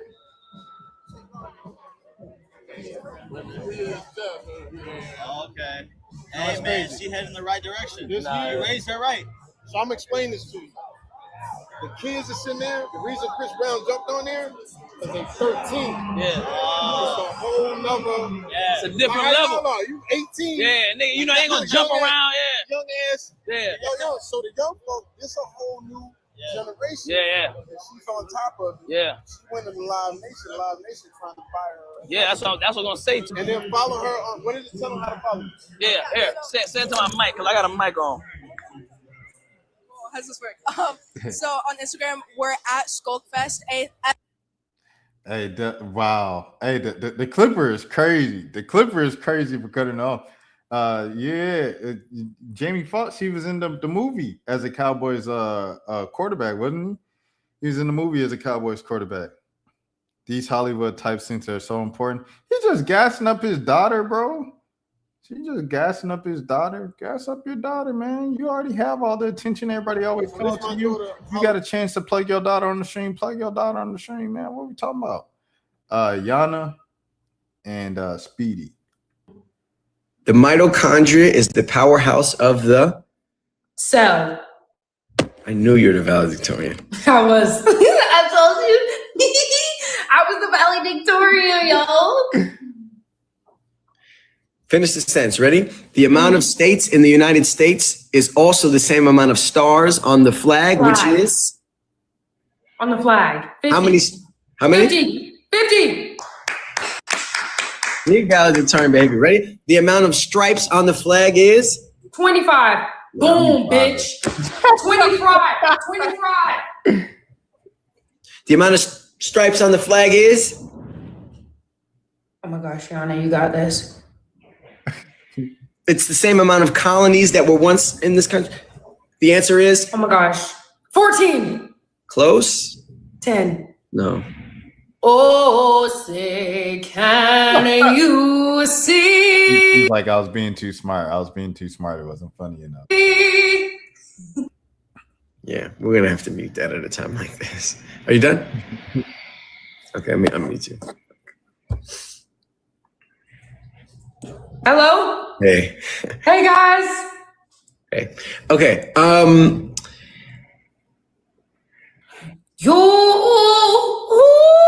The two countries that border the United States are? That did what? The two countries that border the United States are? The Pacific and Atlantic Ocean. Close. That is also true. Okay. On the north and the south? Wait, the north and the south, the things that border the United States are? Oh my gosh. Countries? Oh my gosh. Oh my gosh. Yana. You got this, Yana. You got this.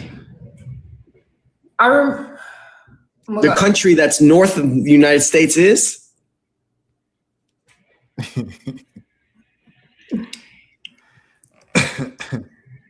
Oh, Mexico? I really don't know. South. That's below. Is it right above us? I think you are really a clear indication of what the next generation looks like. Canada. That's right. Yay! I'm smart.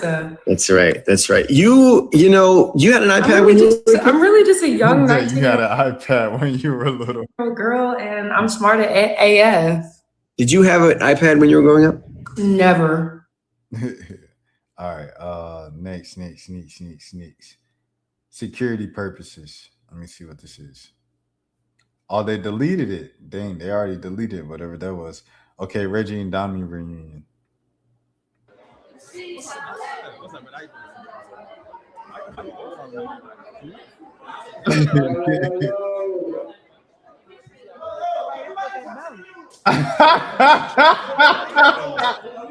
What's up, bro?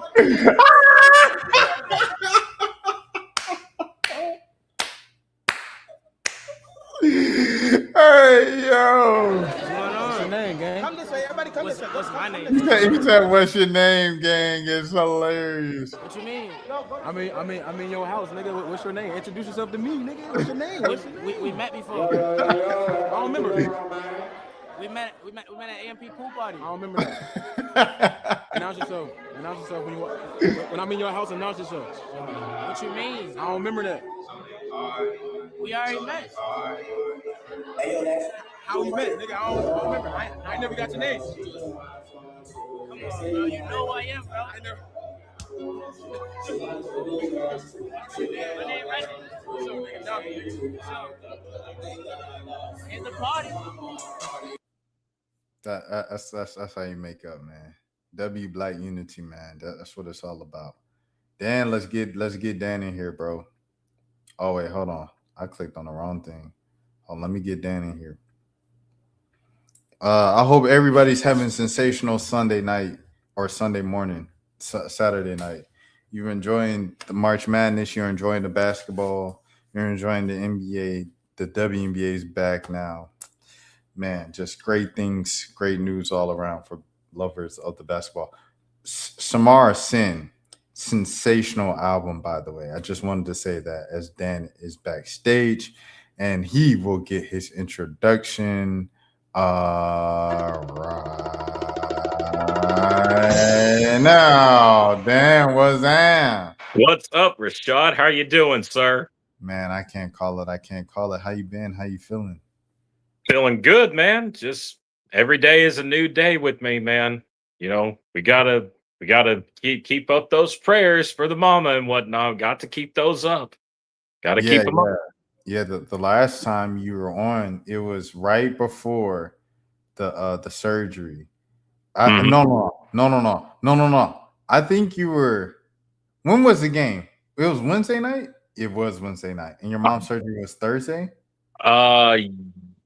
Well, her first surgery was on Tuesday, and then her second surgery was on a Thursday. Yeah. Okay. Yes, I remember it because it was like I think it happened, and we were talking about it the night before. You were on stream the night before, and then I guess the next time would have been Birds and Buckets, and then that was like, with yeah, and I was like, you don't want to talk about this until I guess a regular stream again, and you were like, yeah, let's just wait until the next stream to talk.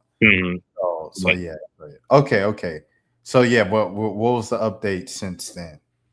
The updates is that she's recovering very well. She's been having some good days and bad days. You know, the other day she just had a major migraine, but other than that, she's been in good spirits for the most part.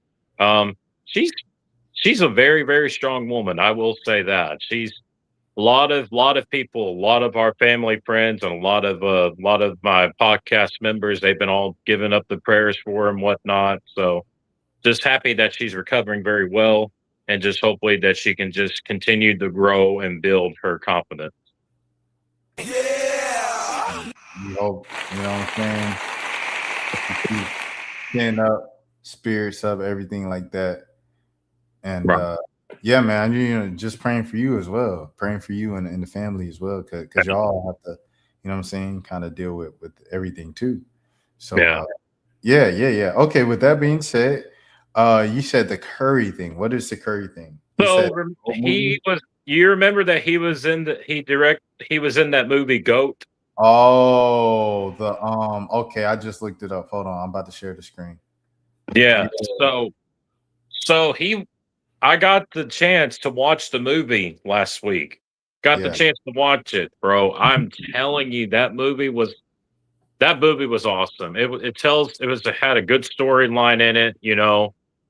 Steph was in the movie, and also Jelly Roll was also in the movie as well. He played the Grizz, and so for me, when I looked at the movie in general, it was a good storyline. In fact, it was talking about it doesn't matter how small that you are going up against bigger players. Because it's kind of like what the NBA is now. Like guys like Ryan Nembhard or guys like, who am I thinking of? Jalen JJ. Like the older players like JJ Barea and Jason Kidd and all those players of the greats and the players that we have now. It doesn't matter how small that you are, as long as you play the game. You played the game. That's the biggest thing for me. And it was a great storyline in general. Yeah, no. That is definitely a great lesson and just great, honest thing. Like they say, it's kind of based on Steph. Like that's kind of the entire Steph story of like Steph was too small coming out of school. That's why he was under recruited, and that's why people still had their doubts even after he shined and broke out on the scene at Davidson, and he kind of proved everybody, all the doubters, wrong, and overcame all of the obstacles. And it's like, hey, if I work hard enough, I can be the greatest. So shout out to Nas as well. I know I can be what I Yeah. want to be if I work Shout out hard to enough. Jelly Roll too, because he played his part very well in the movie as well. Yeah, Jelly Roll, he don't have internet, but like in the happen sense that he does see this. Watch this, Dan. Oh my gosh, you got light now. You got light now. And now you got you got the flip lights now. Yeah, man. So all right, but that's what it is. You know what I mean? Just the clapper. What can I say? But okay, yeah. Well, let's. Have you been keeping up with anything basketball, anything like that? Other than the Mavericks keep losing, of course, because they're tanking the right way. As I said on Birds and Buckets, they were playing the Clippers, obviously, tonight. It was an interesting game for the most part. Kawhi was playing in that game. And who else was? And, we had everybody healthy in that game, but we lost by 7 points in overtime. Or 8 points in overtime. So, yippee. What's that going to do for us? So, I mean, and Cooper Flag almost had a triple double in that game. He had 18 points, 10 rebounds, and 8 assists. Darius Garland, he had 41. Yeah. Gosh, Lee, he let. Oh yeah. Oh man, Darius Garland had 41. Yeah, he was hooping. Everybody was hooping in that game. Both of the teams shot 60% in the game starting out, which is pretty insane. Yeah, no, 100%. I'm just looking at these numbers. Like you said, Cooper almost had a triple double with 18, 10, and 8. And then PJ had 21 and 6, and Gafford had 13 rebounds and 7 points. Like he's just a beast on the boards. Najee Marshall, another great scoring game with 28. He's kind of been in a flow. On the lowest of keys, Najee Marshall has kind of been going this season. I ain't gonna hold you. Yeah. With that being said, you guys are number 6 right now. And I wonder where we're ranked in the sim lottery. All right, are you ready? I'm ready. Let's see. How many times are we going? We're going to do 6? We could do 3 to 6 if you want to. No, let's do 7 because it's Sunday. 6, we don't want to play with that 6. Nuh-uh. Give us 7, the holy number. Okay, here we go. 7. Okay. Oh. You guys dropped down to 7. Oof. Outside of the top 5. 2. You guys are number 3. I'll take a guard at number 3. I'll take it. 3. Can't. You all are 6. So out of the top 5. 4. Oh, you guys dropped down to 8. Okay. 5. Drop down to 8. Again, same spot. 6. Drop down to 8. Again with the 8. Oh my. And then the final roll for 7. You guys drop down to 7. Okay, so the highest we can get is the 3rd. Yeah, that's not that bad. Yeah. That Boozer kid is. Did you say that Boozer kid was really good? The Boozer kid, but he's he's a big, okay. For a guard. The guards here, you have Kingston Flemings. It's a lot of. Ironically, it's funny. Like you're like rooting for a top 5 pick or whatever, because like most of the guards are probably going to go around and after 5. Like they're probably going to go from 5 to 10 on most of the guards. You have this kid, Kingston Flemings. I haven't watched him too much yet, but I hear a lot about him and stuff like that. Kingston Flemings from Houston. This season, he's averaged 16.4 points, 4 rebounds, and 5.3 assists. You have the kid from Alabama that I talk about a lot, Lebanon. I think his name is Phillips. Hold on, let me look him up. Phillips, he'll probably go around that. Nope. Hold on. Let me get his name right. I always get his name wrong. LeBaron. It's LeBaron. LeBaron Phillips, he'll probably go around that 5 to 10 range. He's averaging so far 22 points, 4.8 assists, 3.4 rebounds. And then, you obviously have the Darius Acuff, the kid that everybody's talking about from Arkansas. They're calling him, they say he could be like Allen Iverson, the next small, big guard and stuff like that. He's averaging 3 points, 6.6 assists, and 3.1 rebounds. So, those are just 3 of the guards that are going to go from 5 to 10. And so if you guys fall from 5 to 10, you'll get one of the second, 3rd, 4th best guards in the draft. I also heard there was rumors. I know that the Mavericks were interested in this one guard out of Duke that's supposed to be high on the draft rankings. I'm not sure who his name is, but I do know that coming out of this draft class this year, it's supposed to be really, really good because last year's draft was not even that good. Yeah, they're saying this is an historic draft. This is an historic draft. Yeah. Hold on, let me see if I can see a tweet about it. Excuse me. Kingston Flemings, Darius Acuff. Let me see, something like that. See if I can find the tweet. Oh, here it is right here. Oh, yeah, he just copied what dude said. Let me see if we can get another one. Darren Peterson. Is that the guy that we were talking about out of Duke? Is that him? Who? No. The only Duke dude up here is Cameron Boozer. Oh, that might be the one I was talking about. Yeah, but Cameron Boozer is a big though. It's no guard up here that people been talking about from Duke that's like up there and stuff like that. But yeah, all these guys like AJ's, he's a wing from BYU. Nate Ament is a wing from Tennessee. Caleb Wilson's a 4 from UNC. Michael Brown Jr., freshman guard from Louisville, I believe. Keaton Wagler. Where is Keaton Wagler go? I don't know where Keaton Wagler goes. That's crazy because I've watched him before. Darius Acuff Jr., obviously guard from Arkansas, as we just looked up.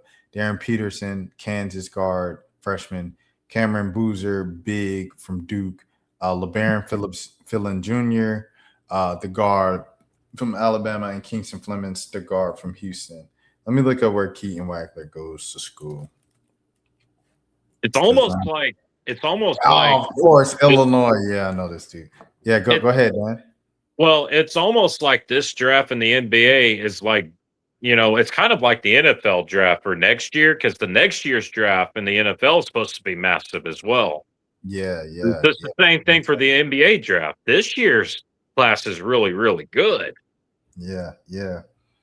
People talking about it like heavy and stuff. Oh. I haven't really looked into the college as I usually have, but I'm kind of intrigued by these guards that are in there. Yeah. Like I said, I just named like a lot of those kids are guards and stuff like that on the list. On here, this is a guard. This is a guard. This is a guard. This is a guard. This is a guard. Yeah, those are all guards. Right. This is a wing. This is a wing. This is a wing. So you got 3 wings. All those guards, and then bigs. You got 1 big. Where we at? 2 bigs. You got 2 bigs up here. I know that Dallas is going to have to come out of this draft to get a guard, because remember, Kyrie is getting older, and we need to get a guard. Well, I mean, like I said, if you guys fall within 5 and 10, you have nothing to worry about, because that's where most of the guards are going to go. Outside of Darren Peterson, and Darren Peterson, that's Kobe Bryant. I think that would be that. Yeah, he's going number 1. So. Oh yeah, somebody's got to get him. Yeah, he's going number 1 or number 2, and I only say or number 2 if the Pacers get the number 1 pick. If the Pacers get the number 1 pick, I don't see them taking Peterson just because they have Halliburton, so they'll probably get AJ, and then so whoever has number 2 will probably take Darren Peterson after that. But other than that, I mean, OKC. If OKC gets the number 1 pick from the Clippers, if they miss the playoffs from the play-in, and then OKC ends up with the number 1 pick, or maybe even San Antonio. I don't know. I feel like San Antonio definitely does not need the number 1 pick, but we'll just see what happens, Right. But I mean, I will say this overall, I think Dallas just has to stay where they're at in this draft. If they can just get at least outside of the top 5 in this draft board, I think they'll be just fine. Or at least get close to the top 5. Please. Yeah, I mean that they're probably, they look like they're a lot to be at least top 10. So, like I said, a lot of those guards, they're not going until 5 down. So, because the top 4 is pretty much locked in right now, and it has been all season, of Peterson, AJ, Cameron Boozer, and Caleb Wilson. That's been the top 4 all year, and then number 5 has kind of been a rotating door, but. Like I said, from 5 to 10, those are when all the guards not named Darren Peterson are going to go. So right. You're good. You're good as long as you're in the top 10. It's a stacked draft. Yeah, well, we just got to keep losing in order to stay where we're at. So y'all don't have to lose no more. Y'all can win and be. No, we don't need to win. No. They're already giving up their games. They've already given up. But they are competing, though. That's the biggest thing. They are competing at a high level. That's what they're doing right now. Brooklyn was tanking. They called a timeout with 2 seconds left against the Knicks, and they were down by like 1. And the after timeout play was drawn up for a catch and shoot at half court at the buzzer. Oh wow, it's crazy. And they had it was a timeout. It was a sidelines out of bounds, and they weren't even trying to win it at all. So. Yeah, Lee definitely got to do something about it, but we'll see what happens. Shout out to the KD for getting up to 5th in the all-time scoring list as well. Shout out to him. Yeah, congratulations, KD, for that. You know what I'm saying? Everything that you are, associated with is what it is. But, congratulations on. He passed Michael Jordan, right? Yes, he did. Congratulations to Kevin Durant for passing Michael Jordan on all-time NBA scoring list. That's big. Yeah, but he's still got a long way to go because LeBron is number 1 on the scoring list.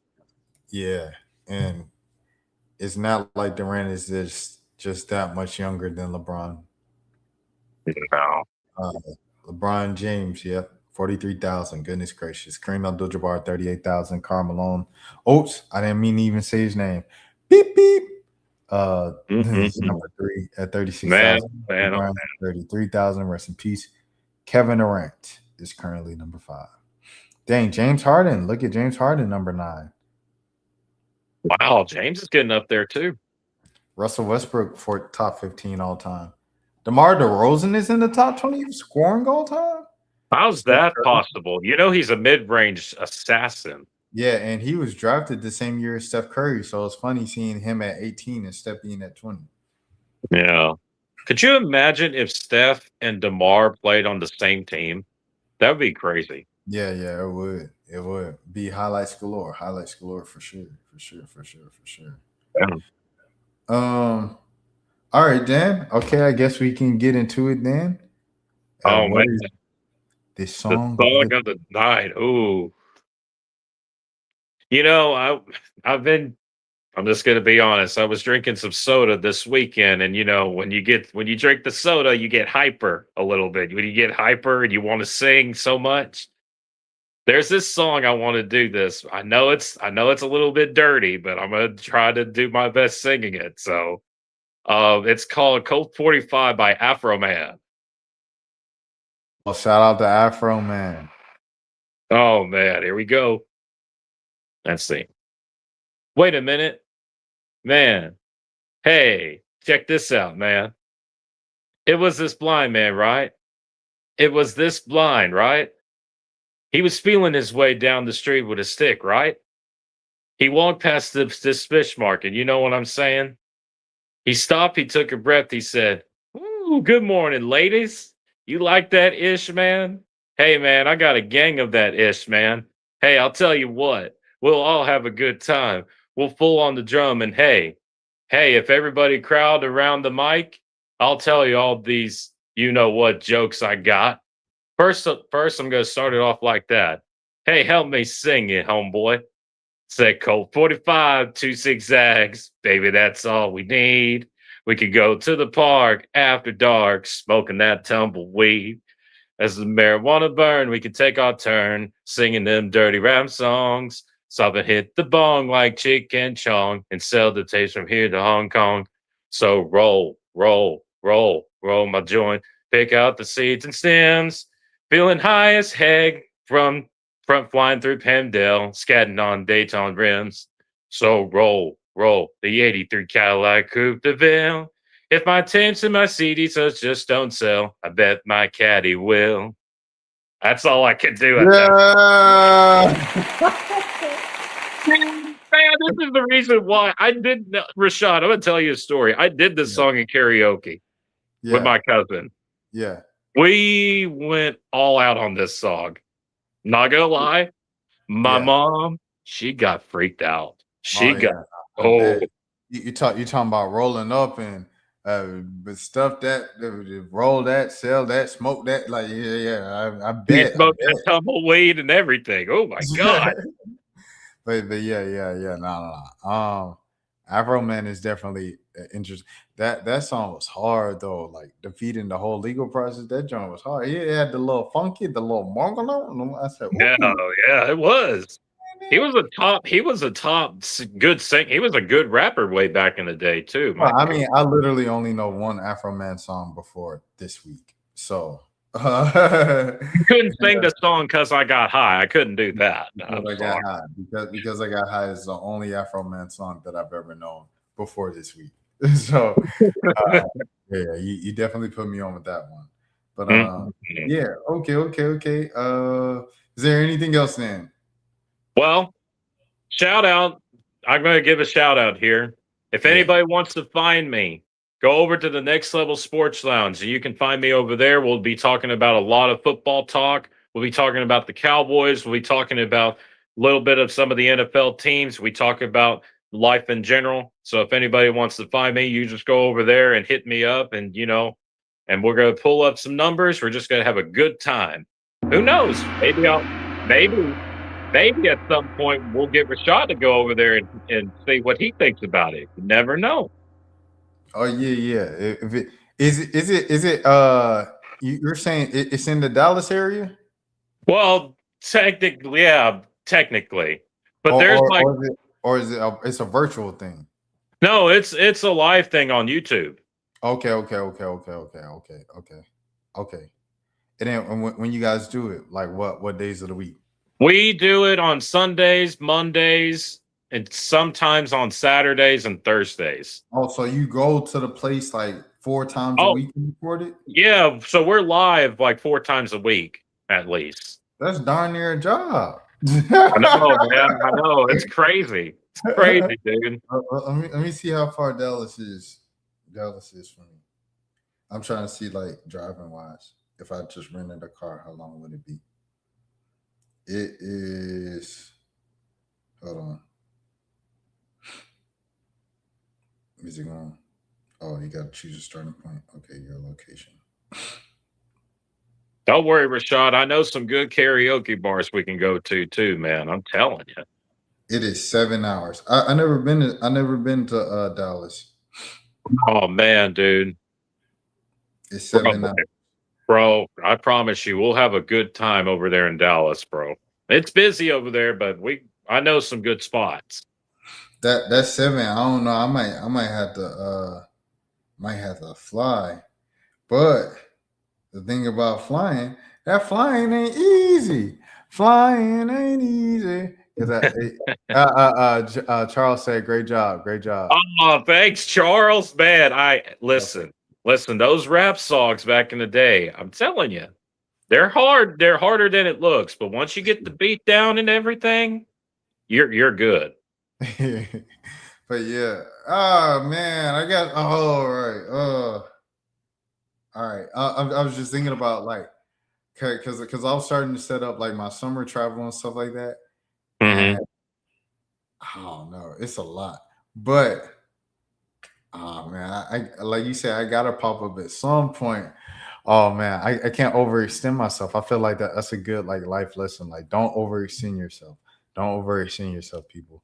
Yeah. But I do want to show up to Dallas though at some point and pop up on y'all and stuff like that. Yeah, like, man. Karaoke too. Yeah, man. I promise you, I know some good places for karaoke, bro. I'm telling you. Yeah, I just got to see because I got to go up to Philly. I got to go. I already booked one flight, and then I have like the travel of going back home, and then where I'm at now, where I live. So like I got to figure all that out. But yeah, we'll cross that bridge when we get there. We'll cross that. Yeah. And TSA, y'all need to pay y'all workers, man. The government, federal government, y'all need to end the little lockdown and pay your TSA workers, man, because like people got places to be, bro. Like it's getting warmer. It's the spring right now. We about to hit the summer in a month or two.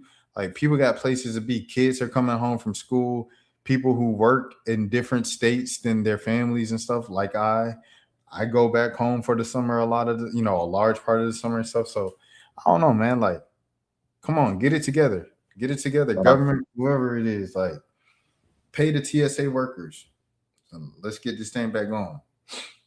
Yeah. Never know these days, man. And that's my little speech. That's my little spiel. But yes, Dan, I would love to be able to get to Dallas.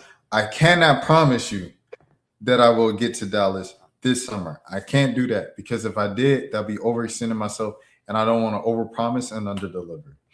But I really do want to go. So if I can figure out a way, I will get there. All right, man. No pressure at all, man. No pressure. Oh, we gotta be doing those. When the Hawks and Mavericks play again, we gotta be doing more of those with me and you and Malik. Oh, Malik, yeah, next year. Sure. For next year, man. Yeah, for sure. You know that's a go. But yeah, I definitely. Yeah, I mean, I want to go to Dallas. That's 7 hours because I would drive. You know what I'm saying? But like, I feel like 4 or 5 hours is like the limit before like you probably need somebody riding with you, somebody else riding with you. I don't know about 7 hours by yourself because you can fall asleep. Yeah.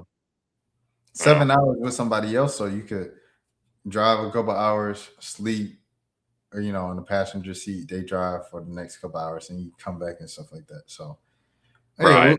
we'll figure it out. I'm gonna have to fly, so I'm gonna just have to figure out all those logistics. I might just do a day trip thing, where it's Yeah. like you fly in the morning and then leave at night. But y'all record at night, right? Well, yeah, something like that. But we're going to our podcast members and I we're planning on to watch the game at an Airbnb this year. So I'm Yeah. really excited. I'm really excited about that. We haven't even met. All of us haven't even met in person. That's the Y'all crazy. haven't met in person. You invited me. Y'all ain't even met each other. I know, but we've been doing our Zooms and been doing our stream yards over there on his channel. We've been having a good old time, man. It's crazy. So Dan, instead of inviting me on the StreamYard or the Zoom, you invited me to come to the in-person recording when y'all ain't have an in-person recording yourselves. I mean, I'm telling you, man. I'm telling you, crazy, man. I'm telling you, man. I'm telling you, it's Man, just. I'm all stressing like, man, when I get the job, gotta go to Philly. I ain't even booked that trip. I ain't booked this trip. Man, look, y'all get y'all stuff right. Y'all get a consistency, everything like that. It's proven consistent. Y'all showing up in person on a consistent basis. Then I'll start looking. Okay, all right. Then I'll start stressing about that. I can chill for right now. Y'all still in the infancy stages. Crazy. Crazy. It's also wild too. Baseball season is starting next week. That's crazy. What stream was that? Birds. Was that Birds when I was on for the World Baseball Classic? It wasn't. But I was on with the Keem. That's when I was on with the Keem. And we were going over the women's basketball bracket, and he was going over his bracket. When he was going over his bracket, that was the World Baseball Classic final. I got a question for you, Dan. Oh. So with the World Baseball Classic, a lot of people are really into it, including people who don't follow baseball on a regular basis. Mm-hmm. So my question to you is, I think it's the obvious reasons, right? You're representing nations, people have national pride, nation pride and stuff. Also, the whole World Baseball Classic is like condensed, this big old tournament condensed into like 2-3 weeks. Mm-hmm. So every game means something because it's only 2-3 weeks long. Right.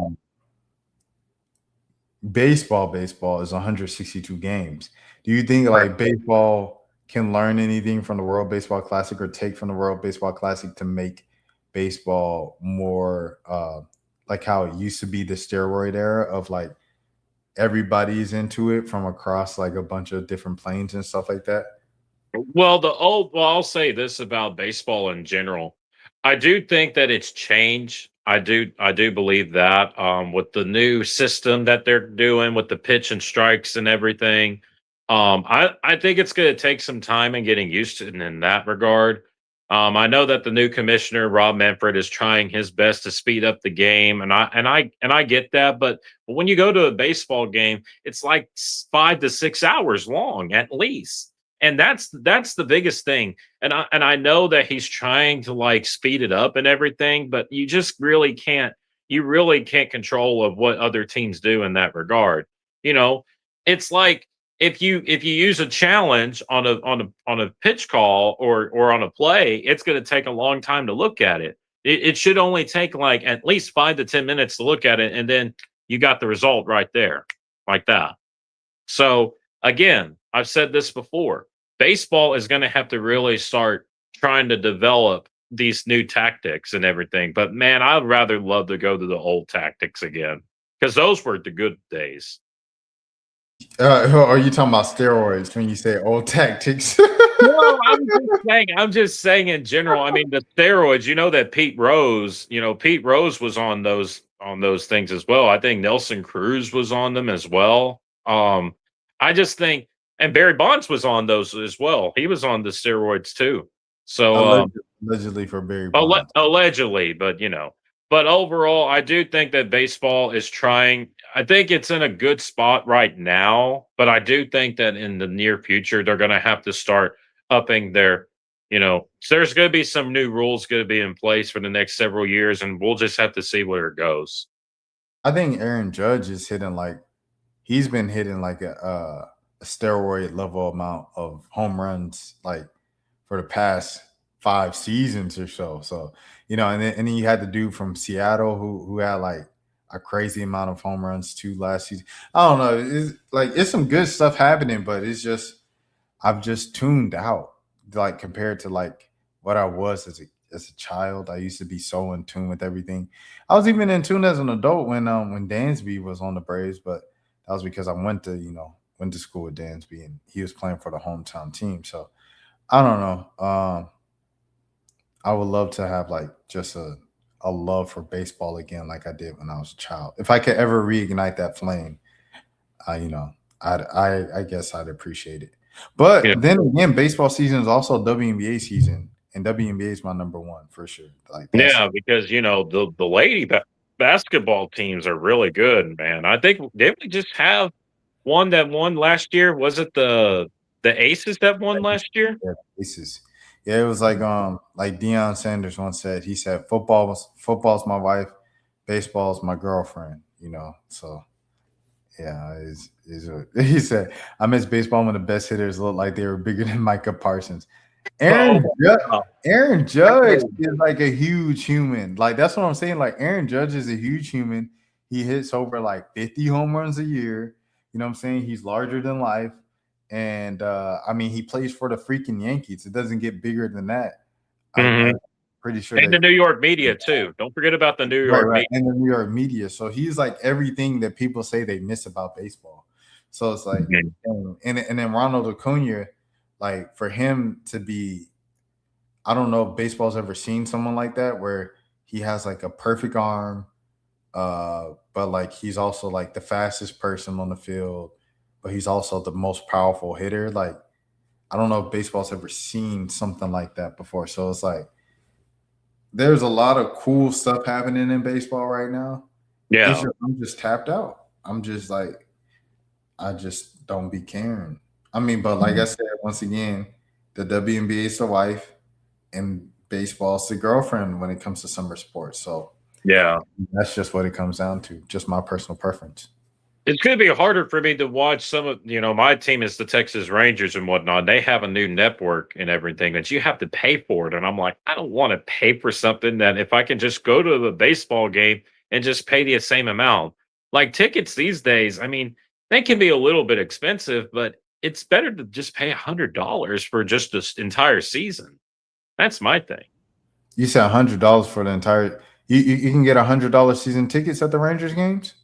No, I'm just saying to buy the whole season, like to stream their games on their network. Oh, okay, I got you. And you get and if you do that, you get like 2 free season ticket passes or something. Okay, I got you. Yeah, I got you. Yeah. So. Oh yeah. Okay. All right. Well, we'll just see what happens with baseball this season. But like I said, it was. I wouldn't say my first love. I know I just said my first love.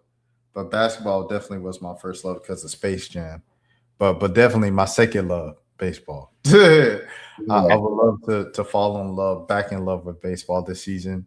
We'll see. I have to balance out the WNBA because I already didn't watch enough college this year as is. I'm in the last place of my bracket group. Oh my gosh, that's so embarrassing.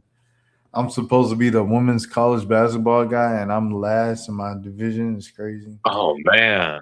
But yeah, I hope that Paige Buchers has a good season though for the Wings. I hope that she does. I think she's going to be a star. I think she's going to be a star soon. No, Paige Baker's already a star. She's been a star since high school. You know what I mean? So yeah, it's just continuing to build her legacy. See if she brings you all a championship, which I think she will. She'll eventually bring you guys a championship over in Dallas. So yeah, there's that. I'd love to go to a WNBA game, though. I would love to go to see one this year if I could. Yeah. You definitely got to go to one if you can. Definitely got to go to one if you can. WNBA has a fun atmosphere and stuff like that. And shoot, I don't know. You might just spark something in my mind, Dan. I might see if I could get you to go for on Rashad Milligan. That'd be nice. That'd be nice to do. Yeah, I don't know. I might, you know what I mean? Ask some people, ask around, you know. Hey, you never know. You Yeah, never yeah, know. for sure. But all right, though. All right, Dan, let's get out of here, man. Whatever you are. I've been falling asleep for the last 15 minutes. Oh man, it's that thing kicking in too. Well, you know, I haven't. I don't stream late anymore. Like this is the usual time we used to stream all the time. But when I stopped doing that and started going to sleep a little kind of more normally, now it's like when I stream this late, I'm just for like an hour. Yeah. All right, let's get into it, man. All right, my name is Rashad Milligan. If you are new to the channel, this is the road to 10K subs. Make sure you follow along because we are live or we post original content on this channel like we've done for the past 382 days. Dang. My name is Rashad Milligan once again. This is Dan the Man, Dallas Dan with the plan. And we appreciate Charles. We appreciate everybody else in the chat. Everybody watching this. Have a good morning. Have a good afternoon. Have a good evening. Have a good night. Have a good day. If nobody else told you today, I care for you. I'm Rashad Milligan. This is Dan the Man. Until next time, we will see you next time. Know what I'm saying? And we are. Rashad, why you didn't hit me up? What's up, Rashad? Hey, Rashad. What's up, Rashad? Thank you, Rashad. Brother, I love you, brother. What's up, Rashad? What it do, boy? Hey, Rashad.